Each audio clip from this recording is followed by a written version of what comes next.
of our international federation. We will start in a few moments with the roll call. Before that, allow me to mention a few housekeeping matters.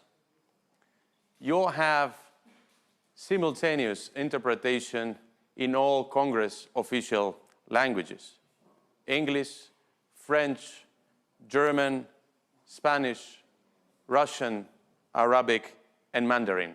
You can select the language of your preference on the screen. If there is a delay of 1-2 seconds, please do not be worried. It is normal depending on the connection in the circumstances.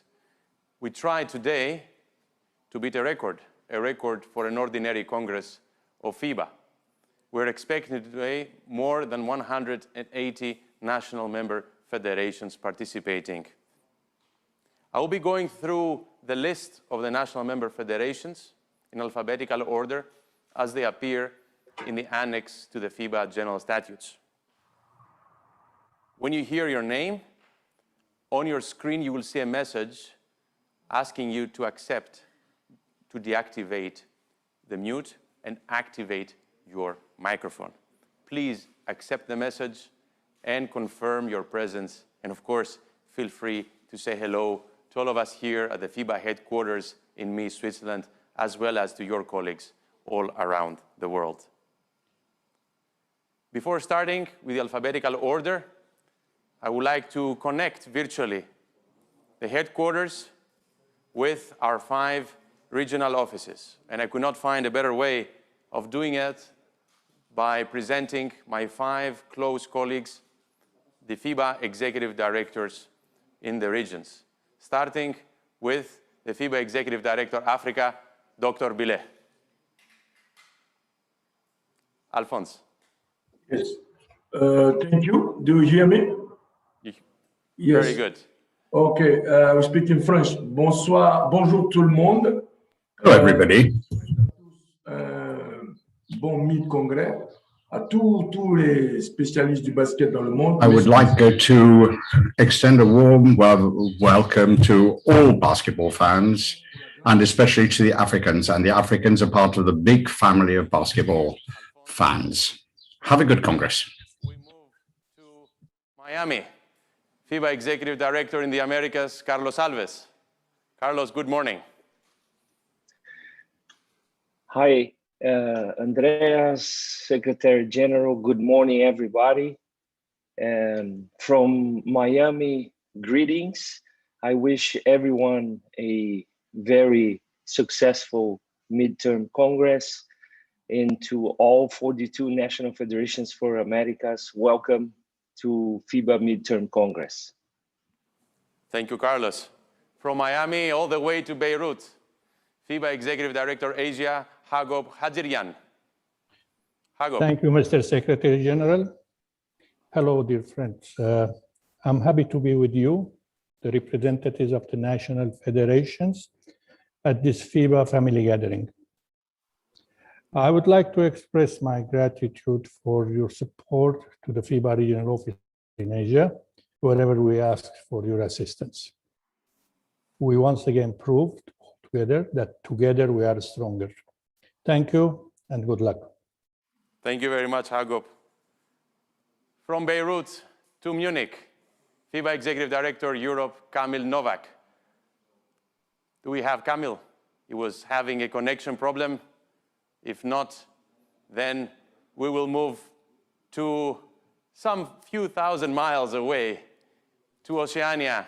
FIBA Executive Director Oceania, David Crocker. David, good evening. Good evening, Andreas, and it's fantastic to join everybody here tonight. And there's a lot of faces that I haven't been able to see for more than a year now, as we've been stuck in our own places, which has been nice to stay at home for some of us as well. But it's fabulous to see everybody here, and congratulations, everybody, for joining, and have a great evening. Thank you very much. Thank you very much, David. We will give another shot for our colleague Kamil in a few minutes. I will now start alphabetically to call the national member federations, starting, as usual, with our colleagues in Afghanistan. President Nick Bean. Afghanistan? Not here yet. Albania, President Ponari. Yes. Good morning, Avni. Good morning. Great to see you. Thank you. Me too. All the best. Algeria, President Boarifi is now connecting. We will try again in a few moments.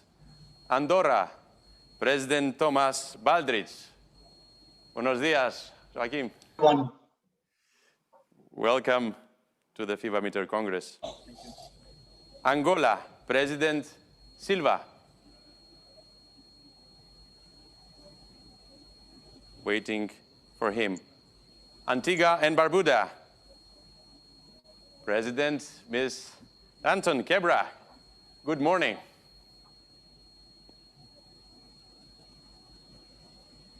Morning, all. Great to have you with us. Great to see you all. Moving a bit southern in the same continent, Argentina, President Borro. Buenos días, Fabián. Buenos días, Andrea. Buenos días a todos y a todas. Good morning, everybody. Un placer. Armenia, Mrs. Pogosyan. Yes, good morning. Good morning. Great to see you. Me too. Back to the Americas, in the Caribbean, Aruba, President Vrolik. Kenneth. Good morning, everybody. Good morning, Kenneth. And now, moving to Oceania, Australia, our friend Ned Cotton. Ned. Good morning, Andreas and everybody. It's wonderful to see you. Good evening, Ned. I hope the Congress starts on a Thursday and does not finish on a Friday for you. Thank you. We move now, since Austria is being connected, we move now to Azerbaijan. Mr. Mamadov. Connecting as well. Bahamas. President Boleg. Mario.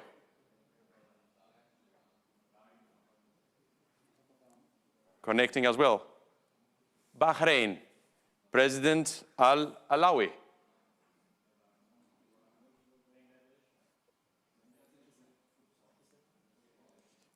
Bangladesh. Secretary General. Good morning, Andreas. Good morning, Andreas, and good morning to everyone. Good evening to our FIBA Asia Treasurer. Barbados, President Williams. Francis. Hello, good morning.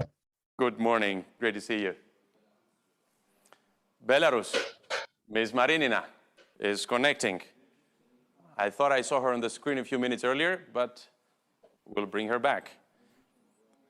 Belgium, Mr. Garaleas, Secretary General.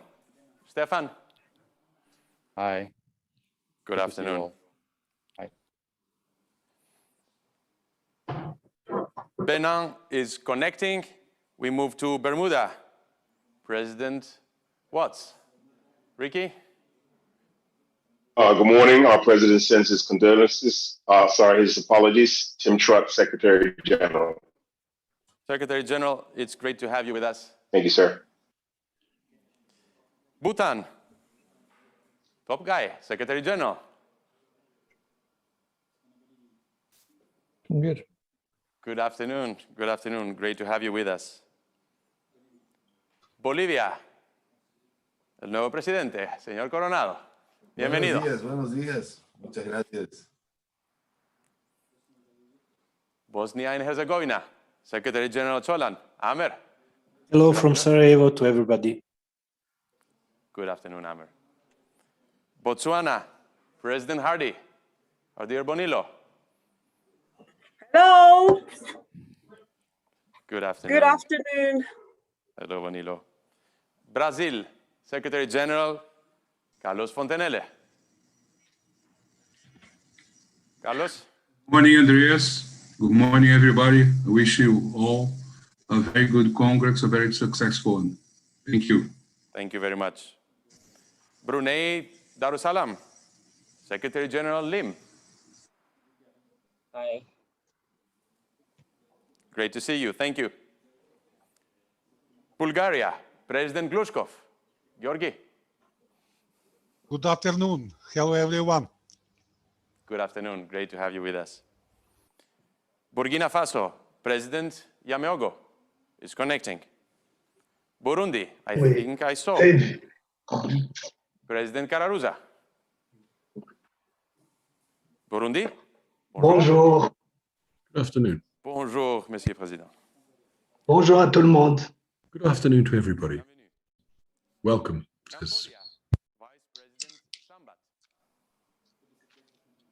Greeting from the Vice President. Excellent. Thank you. Cameroon, President Ndugu.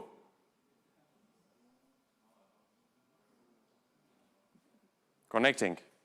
Canada, CEO and President Glenn Grunwald. Glenn, good morning. Welcome. Hello. Great to see you. Cape Verde is connecting. We go to Cayman Islands. I think I see Richard Parchment, President. Richard, welcome. Andreas, good morning, everyone, and wishing you greetings from the Cayman Islands and wishing everybody a great Congress. Thank you very much. Central African Republic, Président Singa Bengba. Bonjour. Bonjour. Bonjour, Bonjour, excellent congrès à tout le monde. Excellent congrès à tout le monde. Merci beaucoup. Tchad, Président Gata Ngolo. Bon. Bonjour, le Tchad est bien présent. Bonjour tout le Good monde. afternoon. Here's Chad. We're present and correct. Chile, Presidente Iran Arcos. Iran. Hola, buenos días. Good afternoon, everybody. And good afternoon, and I wish us all a successful Congress. People's Republic of China, President Yao Ming. Looking sizable also on the screen. Good evening, Yao.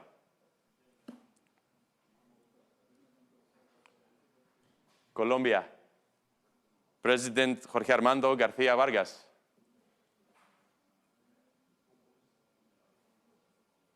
Jorge Armando, conectando. Comoros as well. Congo, President Itua. Bonjour à tous. Good afternoon to everybody. And I wish everyone a successful Congress. Bon congrès à tous. Merci beaucoup, Président. Cook Islands, President Williams. Kia ora. Kia ora from the Cook Islands. Good evening. Thank you for connecting. Very late for you. Costa Rica, connecting. And Cote d'Ivoire as well. Croatia, President Brankovic. Stoico? Connecting. Cuba, President Henry Hernandez. Dalia. Dalia, ¿estás? Todavía no. Cyprus, President Muzoridis. Czech Republic, Secretary General Konecny. Michal, good afternoon. Greetings from Czech Republic. Denmark, our new president, Mats Christensen. Mats, good afternoon.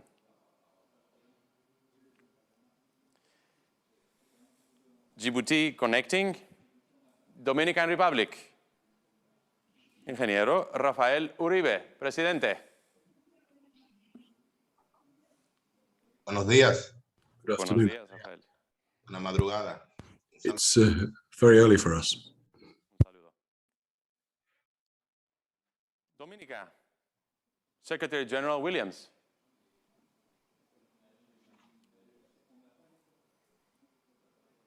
Ecuador. Egypt, I do see President Aboufreka on the screen. Good afternoon. With my best wishes for you and for all. Best wishes. El Salvador. President Bukele. Buen día. Yamil. Un placer. Estonia, President Sarapuu. Good afternoon. Cheers and greetings from Tallinn, capital of Estonia. Greetings to Tallinn.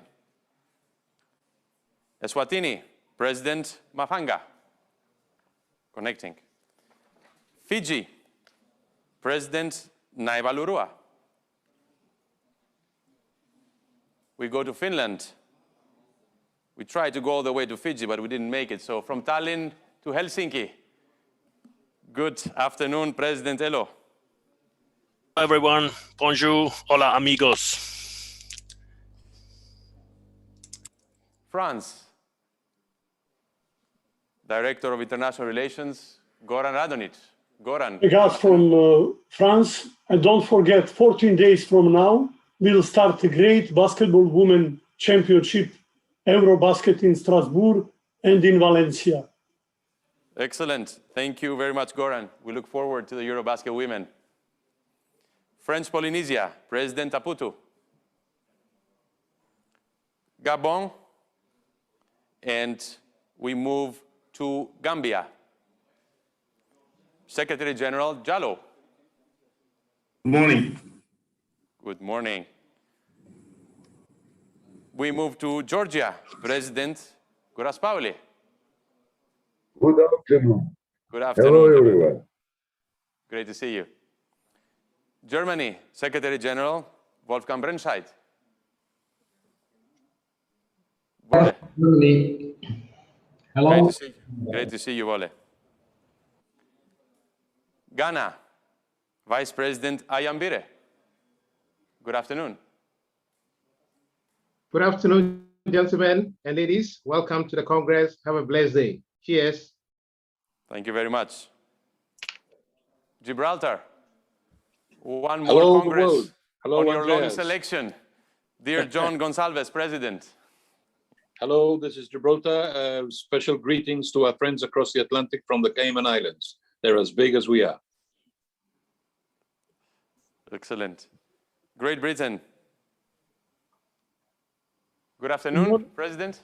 Yes. Good afternoon, good morning to everybody, and hopefully everybody's going to have a great Congress. Thank you. Thank you. Greece, Mr. Zois. Hello, everybody. Good to see you all. Kalimera Ari. Yeah, sure. Grenada, Secretary General Ryan Joseph. Good morning, Andres, and good morning, everybody. Have a good Congress. Hey. Great to see you. Great to see you, Ryan. Guam, I do see Frank Cruz, Secretary General. Alpha Day. Have a great Congress, everybody. Thank you very much, Frank. Guatemala, connecting. Guinea, President Keita. And medalist in the Under-17 World Skills Challenge of last year. Yes, thank you, Mr. President. I wish a good Congress to everyone. Thank you, Mr. Keita. Equatorial Guinea, President Mbagan Shama, connecting, as well as Guyana, and we move forward to Guyana. España, your turn will come very soon. Good morning. Guyana, Patrick Haynes, Secretary General. Patrick. Good morning, Andres. Hope everyone has a successful Congress. Thank you. Thank you. Haiti, Monsieur Lain. Bonjour. Bienvenue. Hong Kong, SAR China. Hello, Mabel. everyone. Warm greetings from Hong Kong and best wishes to all. Mabel, great to have you with us. Iceland, President Johnson. Hannes, good morning. Morning. Hello to you all and greetings from Iceland. India. Hello to everybody. Dr. Hello, Govindraj. hello to everybody. How are you? Great to see you. Thank you. Greetings to Bangalore. Indonesia, President Hopotai. Good afternoon, Andreas and everybody. Good afternoon. Islamic Republic of Iran, Dr. Tabatabai. Our dear Ramin. Good evening, Andreas, and hello, everybody.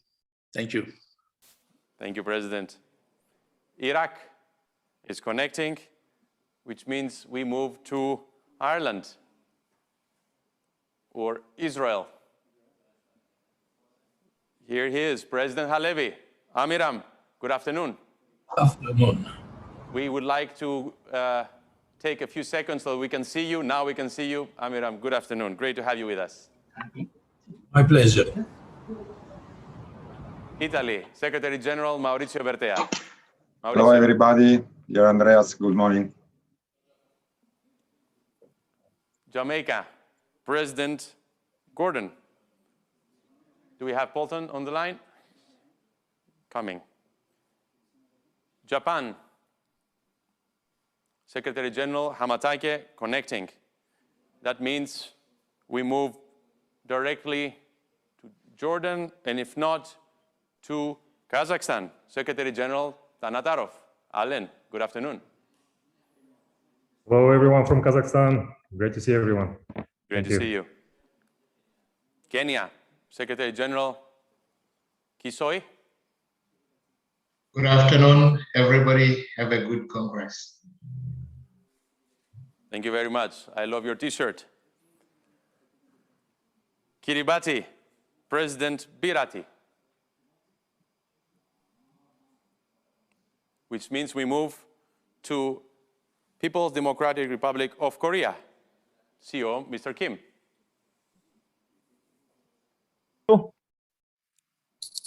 Good evening.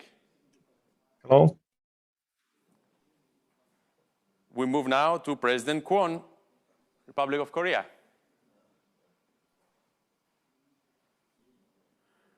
We do not have an image, therefore no confirmation yet. Then we come back to Europe, Kosovo. President Fetahu Arben, good afternoon. Greetings to everybody. It's a pleasure to be here, Andreas. Thank you. Kuwait, Secretary General Al-Khabaz. Good afternoon. Good morning.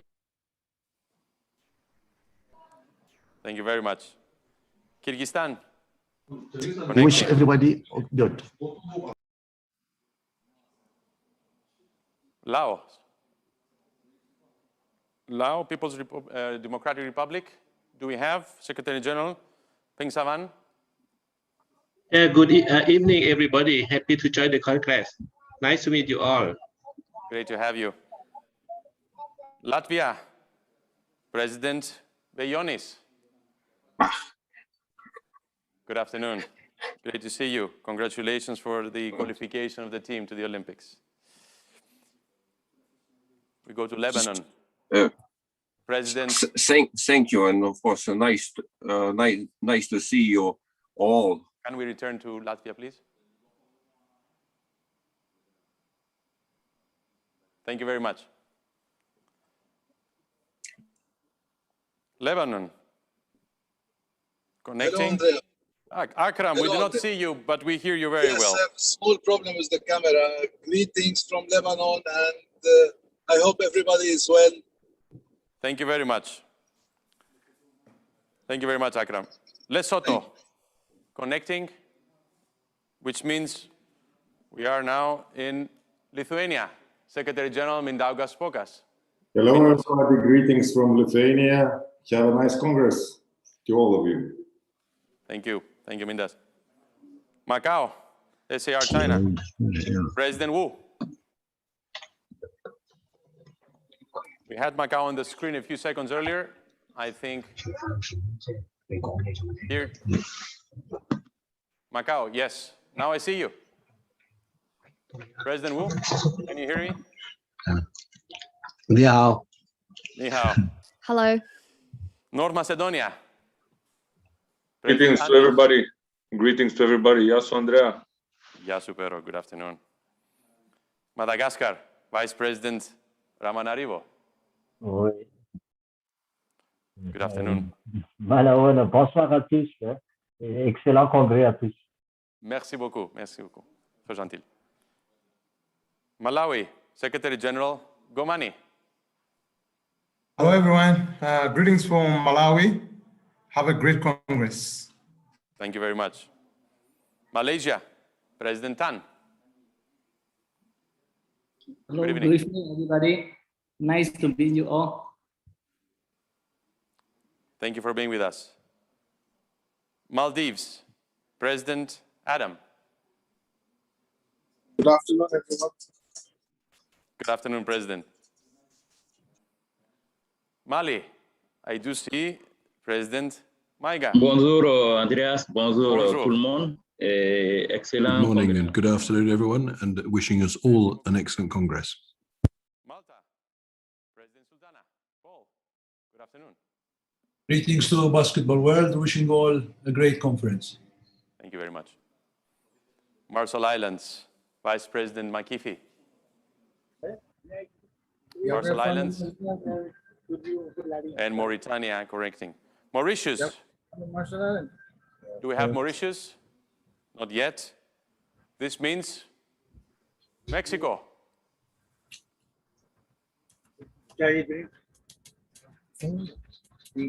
Mexico, connecting. Federated States of Micronesia, President Joab. Republic of Moldova,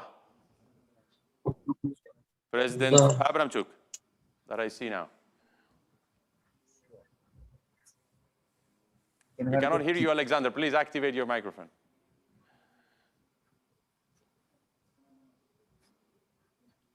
Good morning. Excellent. Good morning.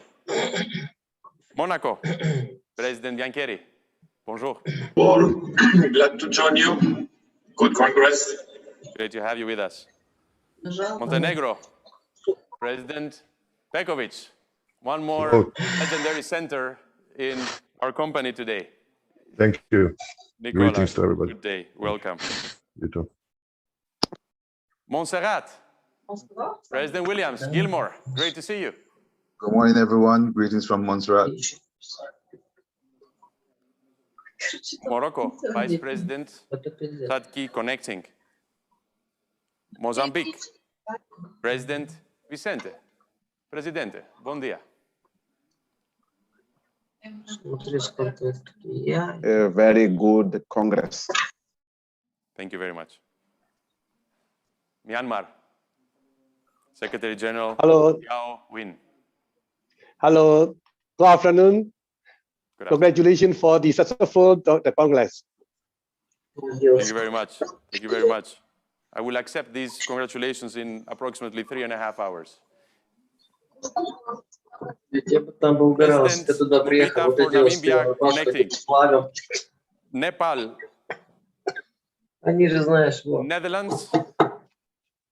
We have Frank Berteling for the Netherlands. Not yet. Yep. Yes, we do. I hear your familiar voice. Frank, good afternoon. Good afternoon from the Netherlands. Good Congress. Congratulations for the team making it to the 3x3 Olympic basketball tournament. Okay. Thanks a lot. Thank you very much. I saw Thierry, President Durand from New Caledonia. Thierry. Bonsoir. Bonsoir. Bonsoir à tous. Bon congrès. Good afternoon, everyone. New Zealand, President Yi.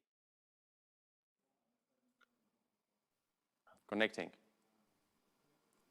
Also Nicaragua, Nigeria. I don't see Musa, which means we go to Northern Mariana Islands. President Lee.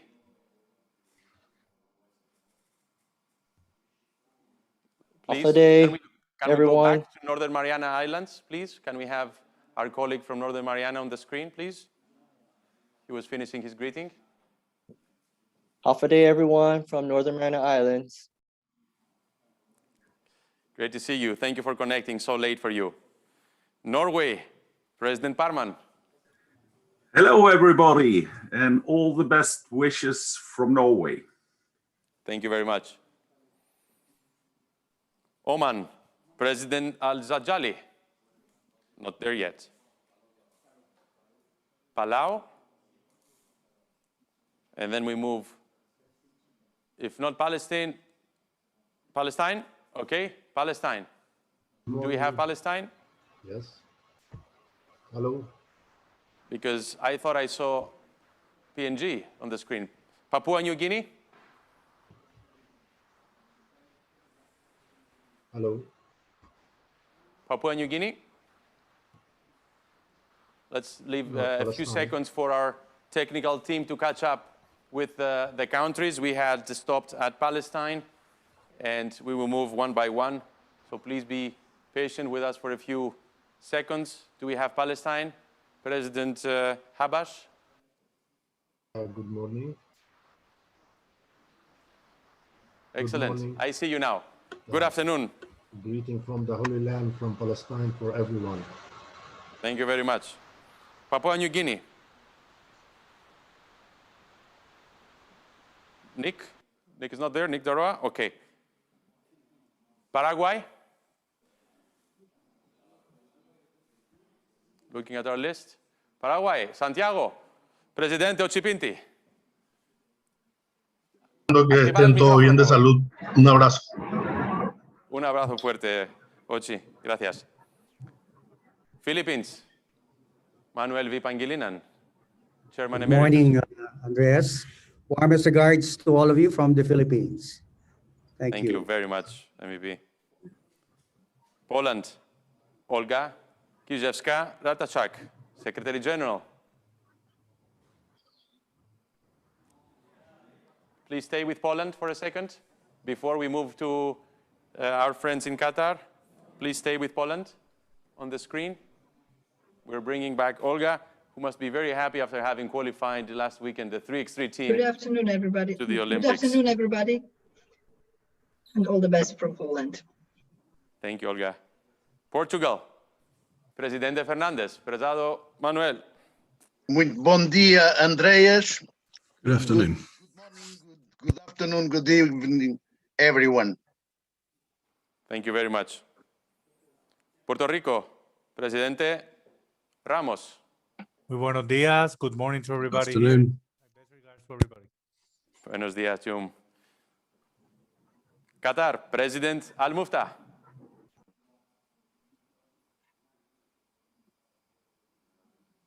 Good afternoon, President. Great to see you. Romania. President Paun. Horia, good afternoon. Good afternoon, Andreas. All the best to all of you from Romania. Thank you very much. Russia. Secretary General Ms. Galkina. Natalia, good afternoon. Good afternoon, everybody. Rwanda. Connecting. Which means I saw Glenville and yes, President Jeffers, St. Kitts and Nevis. Good morning, and greetings from St. Kitts and Nevis. Good morning, Glenville. Thank you for being with us. St. Lucia. President Collymore. Leslie, are you with us? Not yet. Samoa. President Pauga. American Samoa. President Taufa Asu. Hello, greetings. Greetings and thank you for connecting so late. Thank you for connecting so late for you. San Marino, President Battistini. Damiano. Buen día a todos. Hello, everybody. Great to see you. Saudi Arabia, our new president, Tashkandi, Dr. Ghassan. Good morning. We cannot hear you. Please activate your microphone. A second try. Hello, good afternoon from Saudi Arabia. Greetings. Greetings. Sénégal, Président Ndiaye, mon confrère, Babakar. Pas encore. Serbia, Zlatko Bolic, Secretary General. Zlatko. Oh, good afternoon, Andreas. Good afternoon, everyone. Good afternoon. Seychelles. Hi. Yes, Good morning. Seychelles is here. Secretary General Aglaé. Yeah, thank you. Great to see you. Good to see you, sir. Singapore. Dr. Kokontek, recently re-elected. Good evening, everyone. Please enjoy the rest of this great Congress. Thank you very much. Slovakia, Slovak Republic, Secretary General Kufa. I saw Andrei Kufa earlier. I'm here. Yes, here he is. Hello, everybody. Enjoy the Congress. Greetings from Slovakia. Thank you. Slovenia, President Erjavec. Matej. Good morning, Andreas. Good morning, everybody. Have a nice Congress. I think you have the best ambiance for the Congress from everyone here. Thank you. Thank you. Sorry for that. It's excellent. Thank you, Matej. Solomon Islands, President Rahman. Hello from the Solomon Islands. Hello, President. Somalia, President Nur Mohammed is connecting.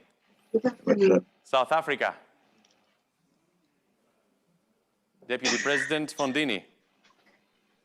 Now is the turn of Spain. Secretary General Rodríguez de la Paz. Gabriel. Buenos días. Good morning, everybody. Can we have Spain on the screen, please? Can we have Spain? Yes. Gabriel, buenos días. Good morning, everybody. FIBA family, and we hope FIBA family will enjoy the women's Eurobasket in Valencia and Strasbourg. And nice to see you.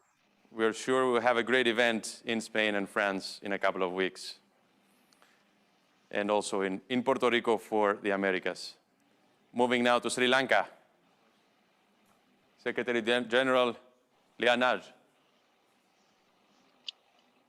Good morning, Andres. Good morning to everyone. Greetings from Sri Lanka. Baumann. Greetings. Sudan connecting. South Sudan, Secretary General Bol. Oh, not yet. We go to Suriname. Sudan. Do I see Suriname? I see Conrad. Good morning. Good day. Good day, Mr. President.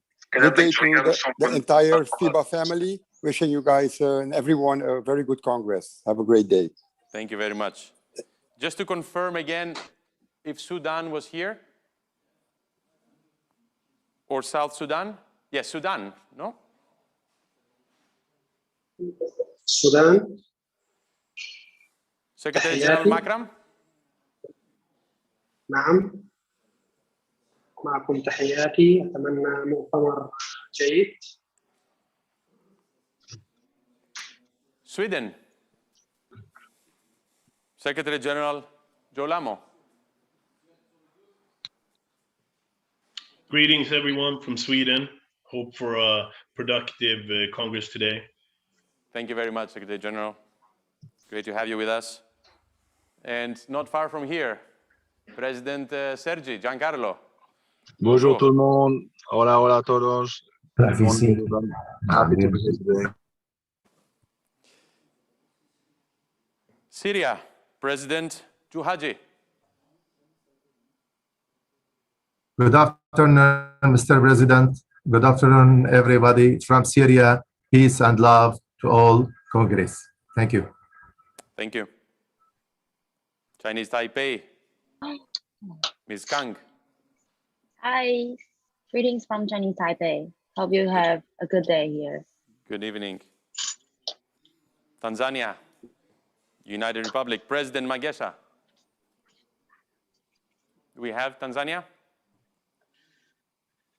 Okay. We move to Thailand. President Nippon.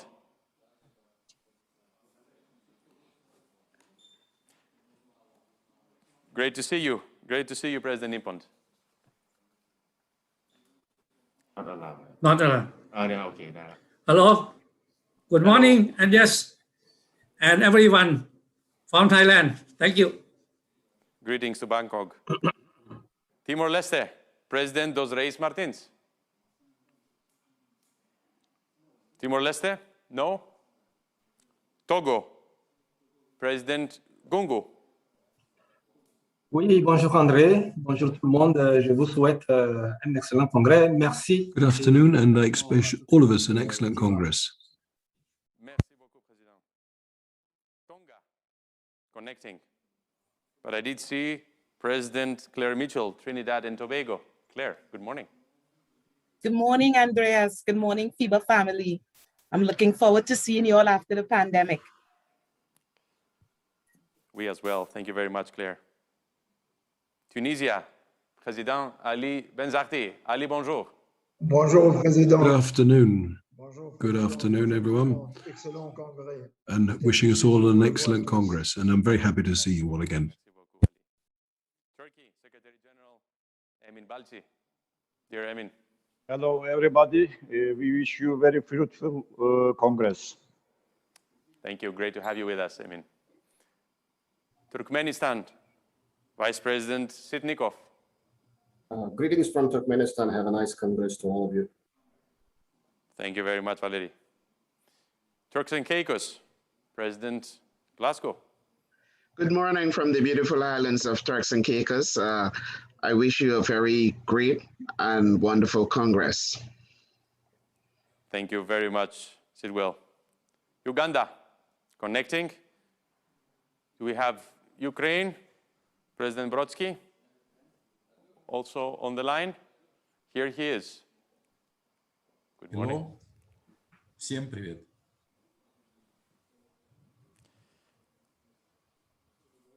United States of America, Jim Tooley, CEO. Jim, good morning. Hi, good morning, and hello to all, and looking forward to our session today. Thank you. Thank you, Jim. Uruguay, Presidente Bairo, Ricardo, buen día. Muy buenos días a todos de Good Uruguay. afternoon, everybody from Uruguay. Un placer. Uzbekistan, Secretary General Ganiev. Good afternoon for everybody from Uzbekistan. Have a good Congress. Thank you very much. Good afternoon. Venezuela, Anthony Coelho, Presidente. Buen día, Anthony. Buenos días, Andrea. Un abrazo. Good afternoon. Vietnam, Secretary General Dang. Hello, everybody. Nice to meet you. Nice to see you. What's an excellent view behind you. Yemen, connecting. Zambia. I have Virgin Islands, however, before Zambia. Secretary General Edo.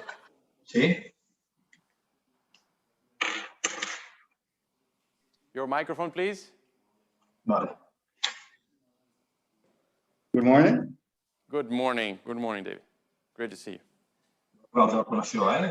So this means you go back to Zambia and the Secretary General Ndlovu. Good evening, everyone, and I wish you everything.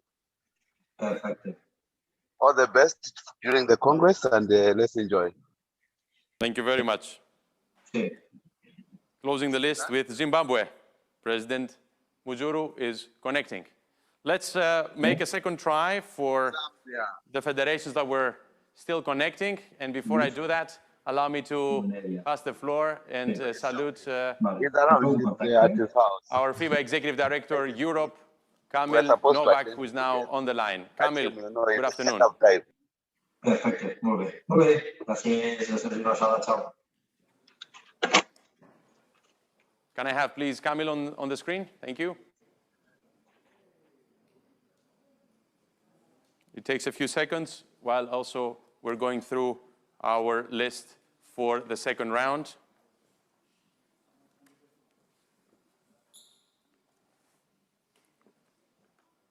Those federations that have already confirmed their presence, I can say you have a few minutes before we start. We will be connecting at 1300 hours sharp from Geneva time, of course, from here. And now I see Kamil. Kamil, good afternoon. FIBA Executive Director, Europe. Sorry for the technical problem. It's been solved. I wish everybody a great Congress. Best regards. Thank you. Thank you very much. Going now for the second round, Afghanistan, Algeria,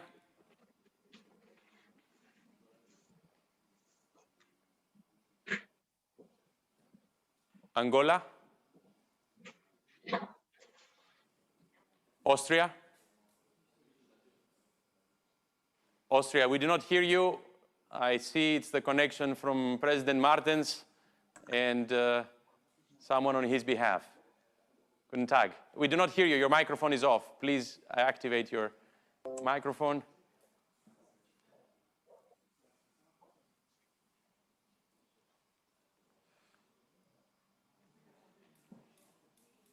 I do see Farid, Azerbaijan, Mr. Mamadov. Good afternoon.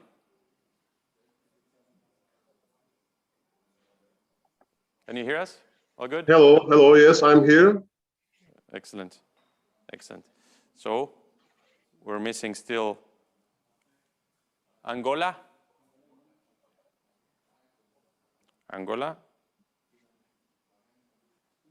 and Austria. I see we have now Bahrain on the screen. President Al-Alawi. Good afternoon, everyone. Good afternoon, President. Let's see if Belarus is on the line. Nastasia Marinina, Secretary General. Not yet. Benin. Nastasia is here. Nastasia, good afternoon. Hello, and good afternoon from Belarus. Have a nice Congress. Nice to see you all. Thank you very much, Nastasia. Benin. Okay. Burkina Faso.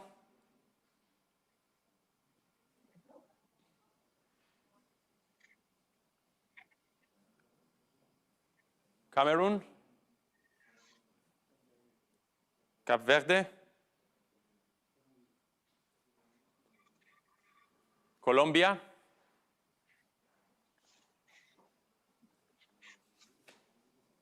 I do see Comoros, Côte d'Ivoire. No. And I do see Cuba. I see Dalia. And I see our Hall of Famer, Ruperto Herrera. President Henry Hernández Dalia. Ruperto, buenos días. Qué placer.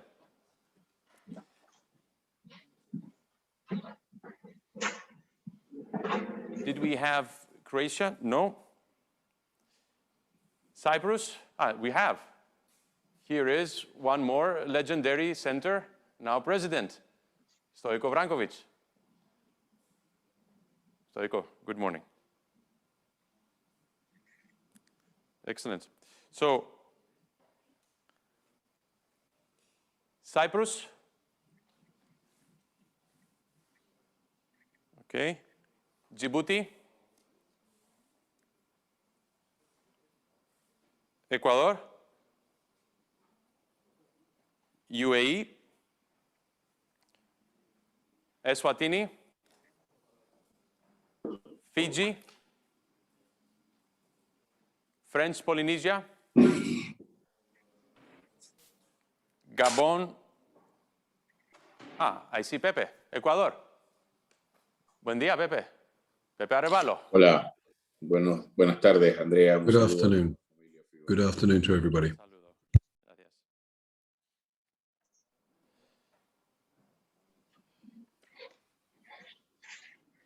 Very good. I was down to Gabon, Gambia, Guatemala, Iraq, Ireland. Okay. I see Fiji now on our screen, which means we have President Naiva Lurua. Greetings, Mbula, Mr. Secretary General. All the very best for a successful meeting. Thank you very much.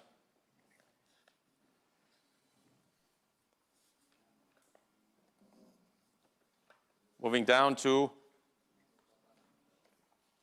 Jamaica.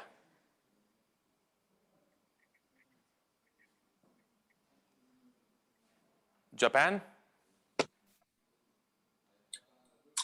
Hi, good afternoon, everyone. Good afternoon, Secretary General Hamatake. Welcome to your first Congress.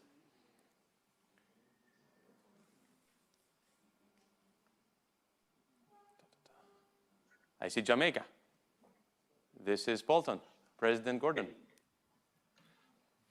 Good morning. Good morning. Good morning.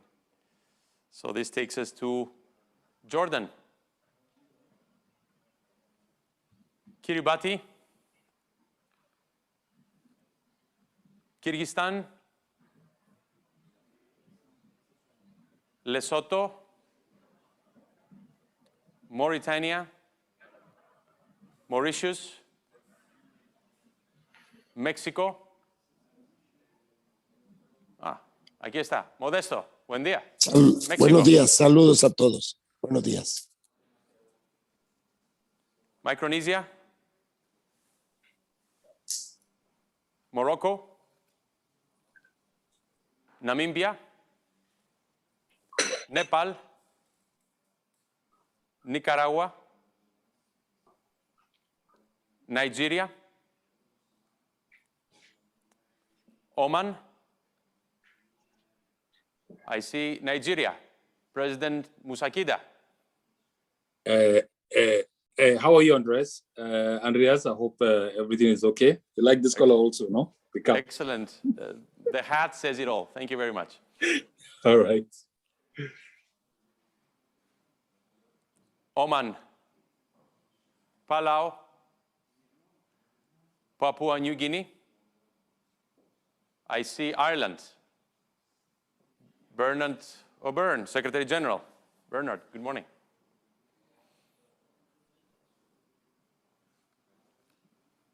Very good.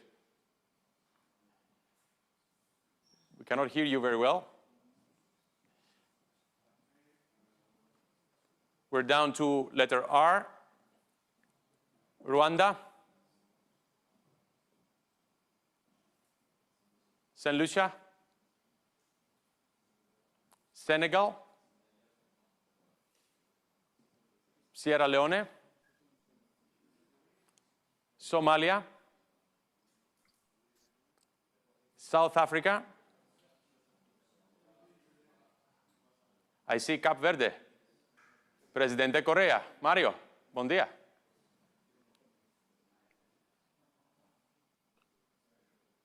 Great to have you with us. Timor-Leste. Tonga.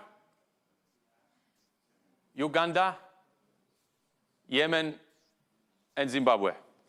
This closes the roll call. We will do now the math on our side, and we'll come back in a couple of minutes. Please stay on your line. Please stay in front of your screens. The FIBA Mid-Term Congress session is going to formally be opened in less than 5 minutes. Therefore, we are getting ready, and the President is here, the Treasurer is joining me, and we will be opening very soon. Stay tuned. We're going to be with you in a few minutes. Thank you very much for your collaboration in this process. Thank you.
FIBA Women's Eurobasket 2019 title game.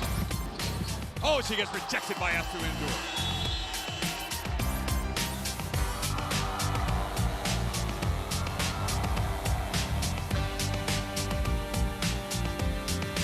Judy, crosses back the other way, now spins, gets inside. Oh, the crowd is gonna love it.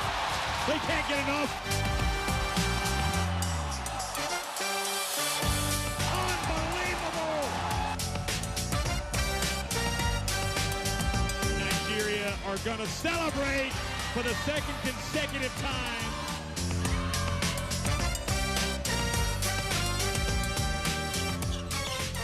Got it to go with 2.4 seconds to play.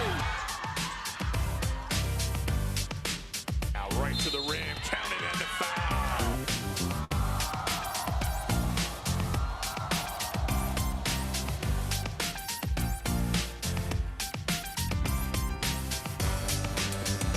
Shouting a spin, shouting away. Japan won their fourth consecutive FIBA Women's Asian Cup.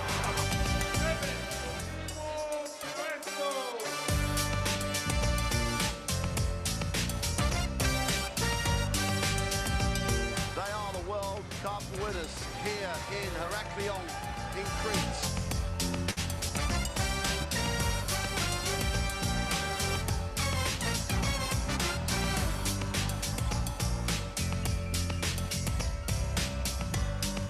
Oh, they're going to throw it over the defense. Van Lith catches it. Oh, what a play. She scores it to tie it.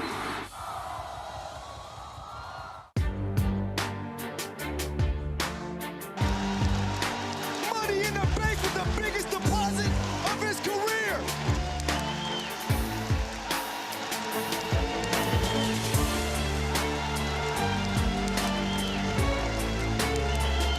Unbelievable.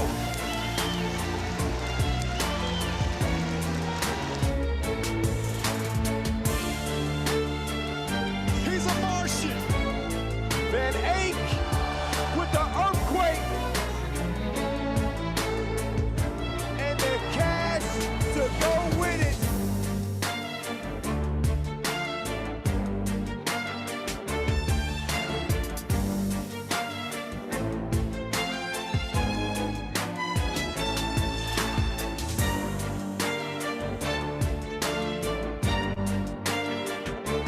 Mawuli trying to answer. Oh!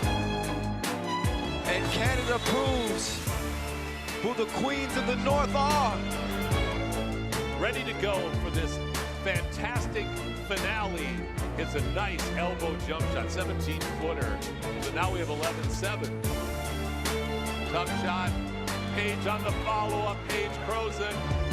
Team Canada over Team USA.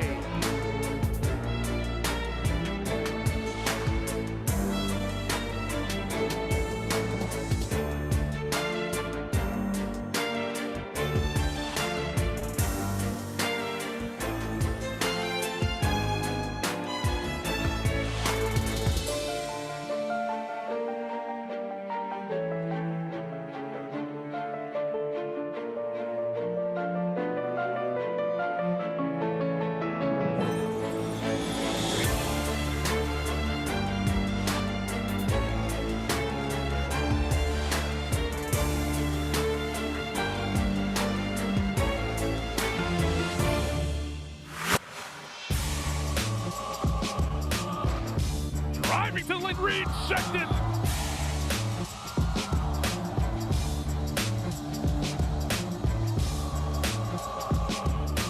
Buries a triple at the buzzer.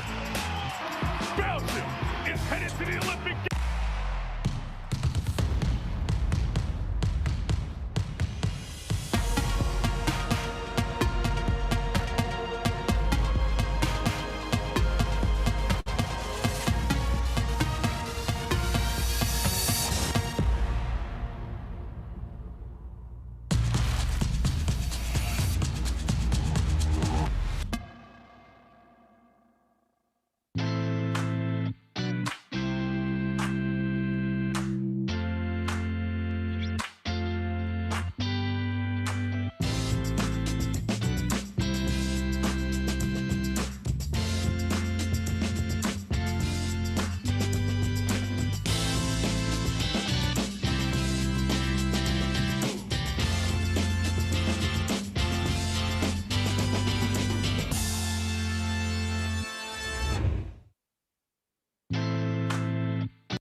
chers membres du Bureau Central, members of the Central Board, delegates, friends of basketball. It is a great honor for me to open this Midterm Congress of FIBA. This is an historic event for several reasons. First, because it's the first digital Congress that FIBA's run. We would have liked to be able to meet face-to-face, but because of the pandemic, we preferred to select an online Congress. And you should be aware that all anti-coronavirus measures are being respected. And before we begin, I would like to tell you that we're working in 7 languages: Arabic, Chinese, English, French, German, Russian, and Spanish. You can choose the language you prefer to listen to at the bottom of your screen, where you can choose interpretation. And basically, all your microphones are switched off by default. So if you wish to come in, if you wish to make a comment, we would ask you to use the button to raise your hand, and you will then get a message which will tell you about activating your microphone, and at that point you can speak. Now, we are doing this for points raised at Congress. If you have any technical questions, we would ask you to get in touch either by email or by phoning, and you can see the details on the screen now. We sent out an invitation by our Secretary General, and I'm very happy to confirm that more than 150 federations are at this Congress today. The Secretary General will give us the details just a little bit later on. I would like to thank you very warmly for being with us today at this Midterm Congress. Mindful that we have some people with us who had to get up very, very early, and others who are really burning the midnight oil. So the idea is to try and finish this Congress in less than 3 hours, and that is why we have not scheduled a break. What I would now like to do is give the floor to our Secretary General, Andres Saglis, to welcome members of this Congress.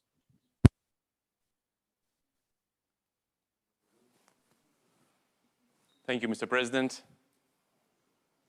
Dear colleagues, greetings from my side as well, from me, Switzerland, the FIBA headquarters, the Patrick Baumann House of Basketball. This is our first ever digital FIBA Mid-Term Congress, and it's conducted virtually based on special provisions enacted by the Swiss government for associations like our federation during the pandemic. Mr. President, we have completed a few minutes ago a long but very good roll call with our national member federations, and I'm pleased to report that we have 152 national federations online, in addition to those that I had the pleasure to greet over the last hour. We have now New Zealand, Papua New Guinea, and Tahiti having been connected. We also have with us the second delegates of the national member federations to this Congress, which I remind you is also streamed live. I would now like to pass to the roll call of the members of the Central Board, noting, of course, that the President, myself, and the Treasurer are here at the FIBA headquarters. Moving, therefore, to our first Vice President, Sheikh Saud Ali Al-Altani. Thank you. Thank you, everybody. Welcome to the meeting. Thank you. Good afternoon, Sheikh. Good afternoon. Our Vice President and President of Europe, Turgay Demirel. Good afternoon, Turgay. Good afternoon, everyone. Good afternoon, Andreas. Wish you a very successful midterm Congress. Thank you very much. Our Vice President and President of Oceania, Burton Shipley.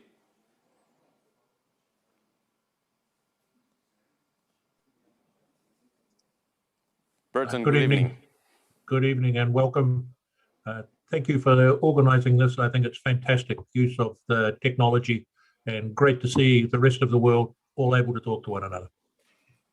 Thank you. Moving now alphabetically to the members, Ms. Adjanoun Celestine. Celestine? Not connected. Mr. Bedoya, Marcelo Bedoya. Marcelo, buenos días. Activar el micrófono, por favor. Thank you, Marcelo. Our president in the Americas, Carol Callan.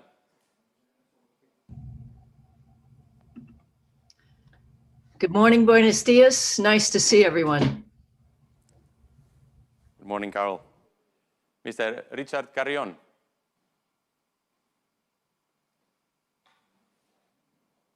We don't have Richard yet. Mr. Jorge Garbajosa.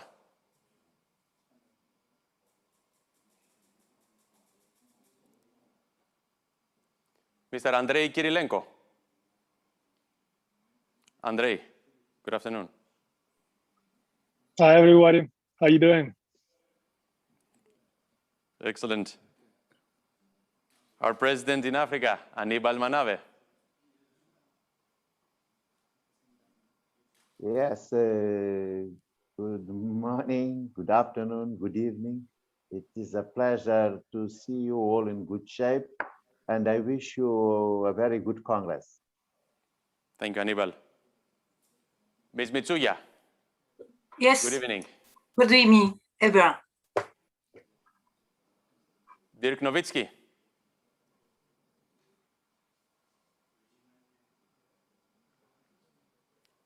Dirk, we cannot see you yet. Hold on. We'll get your camera sorted out. Yes. How's it going? Good morning, everybody. Have a great Congress. Good morning, Dirk. Mr. Pangilinan. Good morning, Andreas, and good morning to President Niang. Greetings to all the delegates, to the board members. Thank you. Greetings to Manila. Jean-Michel Ramarosson. Jean-Michel, bonjour. Hi, Andreas. Good afternoon, everyone, and enjoy the Congress and good day. Thank you. Thank you very much. David Reed. Greetings, everyone. Happy to see the FIBA family. Hope you have a great Congress and enjoy from down under. Thank you, David. Greetings to Australia. UC Richards. UC, good morning. Good morning and welcome to everyone. Greetings to all. And from the Caribbean, much closer to here, Jean-Pierre Ciutat. Jean-Pierre, bonjour. Oui, bonjour Andreas. Bonjour. Good afternoon. Good afternoon to everyone. Good afternoon to all friends of basketball, wishing us all a successful Congress. Going now to New York, Mark Tatum. Mark, good morning. Good afternoon, Andreas. Hello to everybody, and it's great to see everyone and great to be here. Thank you. Ms. Tocala, Carmen, good afternoon. Bonjour à tous. Good afternoon. Wish you a great Congress. Thank you. Thank you, Carmen. Mr. Yao Ming. Yao, can we have your video on? Perfect. Good evening. Mr. Zitting. Hello, Helsinki. Hello, hello. Greetings from here and greetings to all FIBA family members. Thank you very much, Auntie. Aris Zois. Hello again, with hope that next time we will be able to have a more physical meeting. Thank you, Aris. Let me make a second try for Mr. Carrion or Mr. Garbajosa or Ms. Ajanohun. So our three members are now connecting, and we have excuses from Mr. Tohir, Ms. O'Keefe, and Ms. Lelai. Allow me to say, dear colleagues, that we're pleased to have with us also today to be joined by our honorary presidents, Dr. Carl Chink, Mr. Bob Elphiston, and Mr. Horacio Muratore. And we have also confirmed online the presence of our 5 executive directors of the regional offices, Dr. Billet for Africa, Mr. Alves for the Americas, Mr. Hajirian for Asia, Mr. Novak for Europe, and Mr. Crocker for Oceania. Together with us, we have also the chairs of the FIBA commissions. Mr. President, based on this information, I can confirm we're now formally in session. Thank you very much. Thank you very much to the Secretary General. We can now move directly on to item 2 of our agenda, 2.1, which is a welcome speech by the International Olympic Committee. The Olympic Games are just 50 days away. Unfortunately, the president of the International Olympic Committee, Thomas Bach, has not been able to join us today at the House of Basketball. However, Mr. Bach has been able to send us a message, and we will now play that video.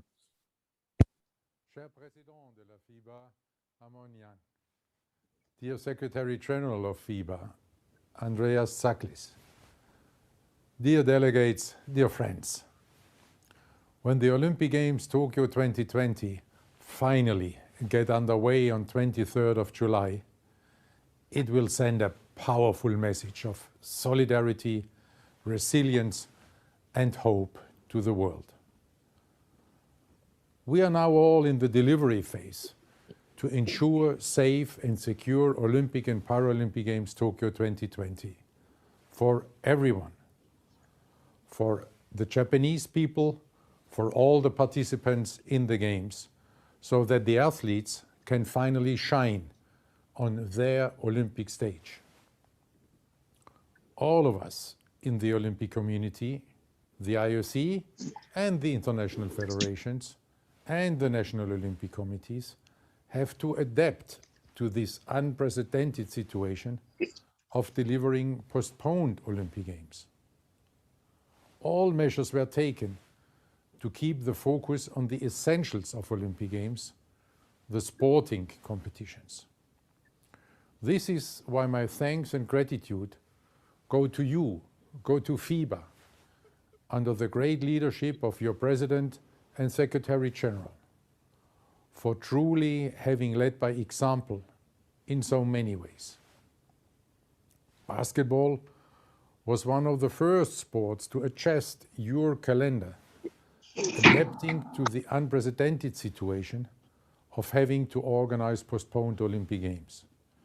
In this respect, the great collaboration between FIBA and the NBA with Adam Silver was essential for the best basketball athletes of the world to make their Olympic dreams come true in Tokyo this summer. Basketball showed the way forward on how to organize sporting events safely and successfully with rigorous health protocols in place. It is precisely this diligent approach that creates confidence in the Olympic Games at Tokyo 2020. It gives us confidence because the safe organization of so many basketball events around the globe are proof that international sports events can be organized while safeguarding the health of everyone, the participants and the population of the host. You're also leading the way by modernizing your sport with exciting innovations like 3-on-3 basketball. It will be a very emotional moment for all of us when 3-on-3 basketball finally makes its long-awaited Olympic debut in Tokyo. For me, as I'm sure for everyone at FIBA, this will bring back many fond memories of our dear friend Patrick Baumann, whose boundless energy was one of the main reasons for the success story of FIBA. As you gather for the FIBA Congress in this extraordinary Olympic year, I would like to say thank you to you. Thank you to the entire basketball community. Thank you for your steadfast commitment to the success of these Olympic Games. And thank you for all the important work you are doing to prepare the basketball community for the many challenges of the post-pandemic world. There is one lesson that we have learned from the coronavirus crisis. We need more solidarity within societies and more solidarity among societies. This lesson applies to everybody. It also applies to sport and sports organizations like us. Therefore, your Congress is a timely opportunity to set the course for the future. A future where sport and athletes everywhere can contribute to rebuild a more human-centered and a more inclusive society. In this respect, you are once again leading the way. Whether it is promoting gender equality, whether it's about solidarity, whether it's about setting new standards in sustainability, trailblazing a path in esports, and the list goes on. FIBA, you are demonstrating in a great way that whether in sport or in the many challenges in life, we're always stronger together. This is why we are so happy to have FIBA as such a reliable partner on our side. Our excellent cooperation is a strong foundation as we together and in solidarity continue to pursue our shared mission to put sport at the service of society. In this Olympic spirit, I wish you fruitful discussions and a successful FIBA Congress. See you in Tokyo.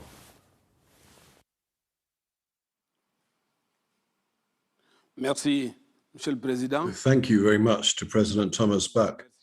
And I would also like to thank you for having graced us with your presence at the World Cup in China in 2019. Our cooperation with the International Olympic Committee is very good. And FIBA is well represented in the IOC because there are two members of the Central Board who are there, Mr. Richard Carrion and Mr. Eric Tohier. And furthermore, our Secretary General, Andreas Saglis, is a member of the Coordination Committee for the Olympic Games of Los Angeles in 2028. We are very happy to have with us the Sports Director from the IOC, Mr. Kip McConnell. Mr. McConnell, you have the floor. Thank you very much, President Hamani-Niang. It's a great pleasure to be here with you and the whole FIBA family at your Congress today. Also to the Treasurer, Ingo Voss, a great friend, also our dear friend, Secretary General Andreas Saglis. It's great to be joining you in person, as well as so many of you virtually, including the player representative and Olympian Dirk Nowitzki, and I know there's other Olympians. I saw Yao Ming, others on the screen, the IOC member, Richard Carrion, all of our friends and our colleagues in the FIBA and basketball family. Thank you very much for the opportunity to join you here today at your virtual Congress. As our President noted, it's a very important day for us also, as the IOC and the whole Olympic movement, the Olympic family, just 50 days until the opening ceremony in Tokyo. That means, of course, just 51 days until the Olympic debut of 3x3 and 52 before the start again of Olympic basketball competition. As you heard from our President, we are in operational delivery phase now for Tokyo. We have the first teams that have arrived in Tokyo for their pre-games training. We have the first athletes from around the world on the ground there. But we know it's been a very long journey on the pathway to Tokyo. As the President noted, every sport has had to change calendars. Every sport has had to look at the support programs for national federations, for players, for athletes. And we know the challenges that players and athletes have gone through over the last year on this road. But also, we know the confidence we gain from the huge amount of experience that now exists in international events and those that will still come ahead of Tokyo 2020. Since September of last year, across all of the Summer Olympic international federations, we've had over 270 major events that have been delivered, including over 42,000 athletes that have all participated in major international competitions, including your own, in this COVID-adapted environment. FIBA itself has run nearly 90 bubbles in over 50 countries, all 5 continents around the world, all parts of the world under a unified FIBA protocol, including over 500 matches and 4,000 athletes. The women's basketball qualification has finished. Men's basketball still has the final event at the end of this month, start of July. And in 3x3, we have just the one place left for the upcoming event in both men and women in Hungary. And I was just hearing from the president about the great success of the recent event in Austria and seeing how far 3x3 has come since the Olympic announcement of inclusion. And of course, we have the professional basketball that has continued right around the world. And all of these events have built confidence. None of them have been COVID spreaders. They've all been safe, secure environments for everyone involved. Equally, from the Japanese government side, there's a huge commitment to providing a safe and secure environment for the Games. In Tokyo itself, we've seen 13 different test events take place through April and May, and the feedback from the international athletes, experienced Olympians at these events, be it athletics, diving, triathlon, have all shown full confidence in both the organization and the safety protocols that are awaiting your basketball athletes in Tokyo in just a few weeks' time. And it's this confidence because of partners like you, your experience, your passion, and your professionalism that give us this great confidence. And it will be a unique Games. Not only do we have the basketball competitions, but of course, the Olympic debut for 3x3.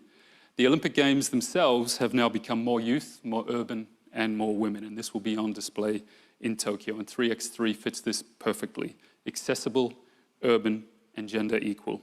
It builds on the great debut we saw at the Youth Olympic Games, Buenos Aires 2018, and allows more national federations and a new generation of basketball Olympians in just a few weeks' time. And of course, is one of the great legacies of our dear friend, Patrick Baumann, and here it's an honor to stand here speaking in the Patrick Baumann House of Basketball. So there's a big focus on Tokyo with just 50 days to go, but afterwards we can also look forward to an incredible coming Olympic decade. We've got Paris 2024 in just 3 years, a wonderful basketball country. Beyond that, Los Angeles 2028, one of the great basketball cities of the world, and of course, one of the great basketball countries. And here, Andreas, we greatly value your involvement as a member of the IOC Coordination Commission, and then potentially Brisbane 2032, another passionate basketball country, as well as the one I was born in, but also the home of former FIBA president and our great friend, Bob Elphinston, who was actually my boss in the Sydney 2000 Olympic Games just over 20 years ago. But as our president noted, we know the future will not be the same. There is a world pre-COVID, there's a world post-COVID, and here we will all be dealing with the financial impacts of COVID on governments, on commercial partners, on the hosting of events. The president noted the changing society, the changing sense of society and community, balancing athletes' rights and athlete responsibilities, reaching out to new audiences while always maintaining credibility and our sporting values, using the partnerships with the professional leagues. And here again, we'd like to acknowledge the incredible partnership, not only of the NBA, but Adam Silver and Mark Tatum in particular, and the strength of that partnership in every aspect of FIBA's work. And of course, gender equality in all areas, on and off the field of play. Virtual sport, reaching out to new audiences, engaging with young people in their space. And here the FIBA Esports Open with over 60 national federations involved in the 3rd edition is a great example of how federations can do this. So we thank you very much for the opportunity to be here in person with you today. We're looking forward to embracing not only the Olympic Games in just over 50 days, but this whole decade of the Olympic Games to come. Thank you, President Nyang. Thank you, Ingo, Andreas, everyone involved virtually in this Congress. And here we absolutely value your work, your values, and your partnership, and we're here as one team on this Olympic journey. Thank you very much and have a great Congress. Merci.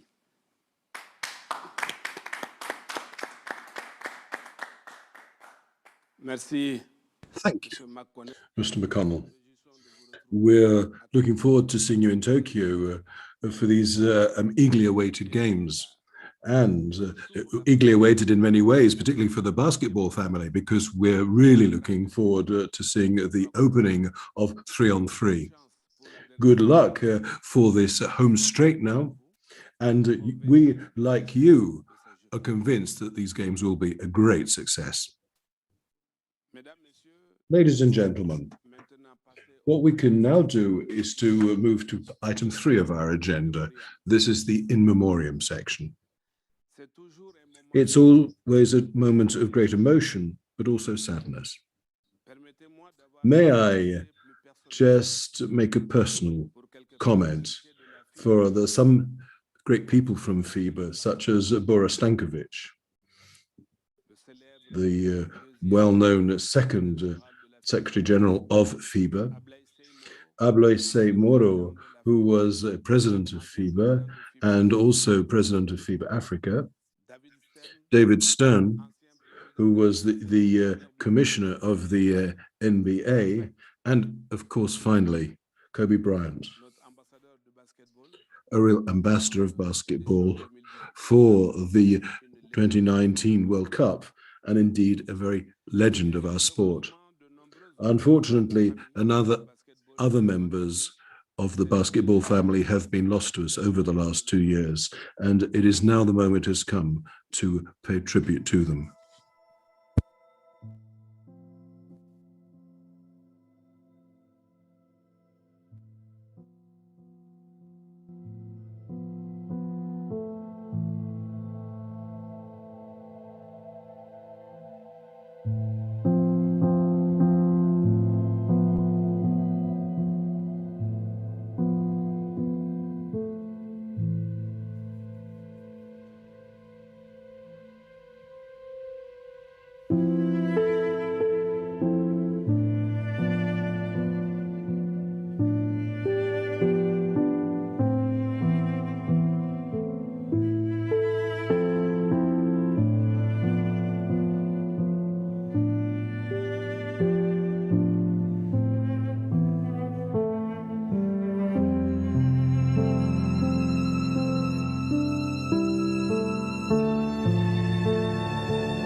Could I ask you to maintain silence for a few moments to commemorate those who have left us?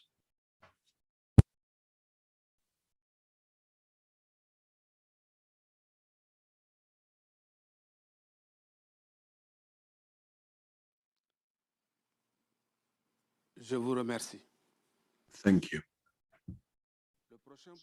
The next item is approval of the agenda. That is item 4 of the agenda. 2 comments. First, we have not received any items for point 12, any other business, so we will not deal with that issue. And I would also tell you that items 9 and 10 on our agenda will be taken together so that we can then do the voting. The Secretary General will provide you with the information when the moment comes. Ladies and gentlemen, delegates, does anyone have anything they'd like to say about the agenda? Any comments on the agenda? Thank you. That is not the case, so the agenda is approved. Let us now move to item 5 of the agenda. That's to say, approval of the report of the 21st FIBA Congress, which was held on the 29th and the 30th of August in 2019 in Beijing. Are there any comments on that report?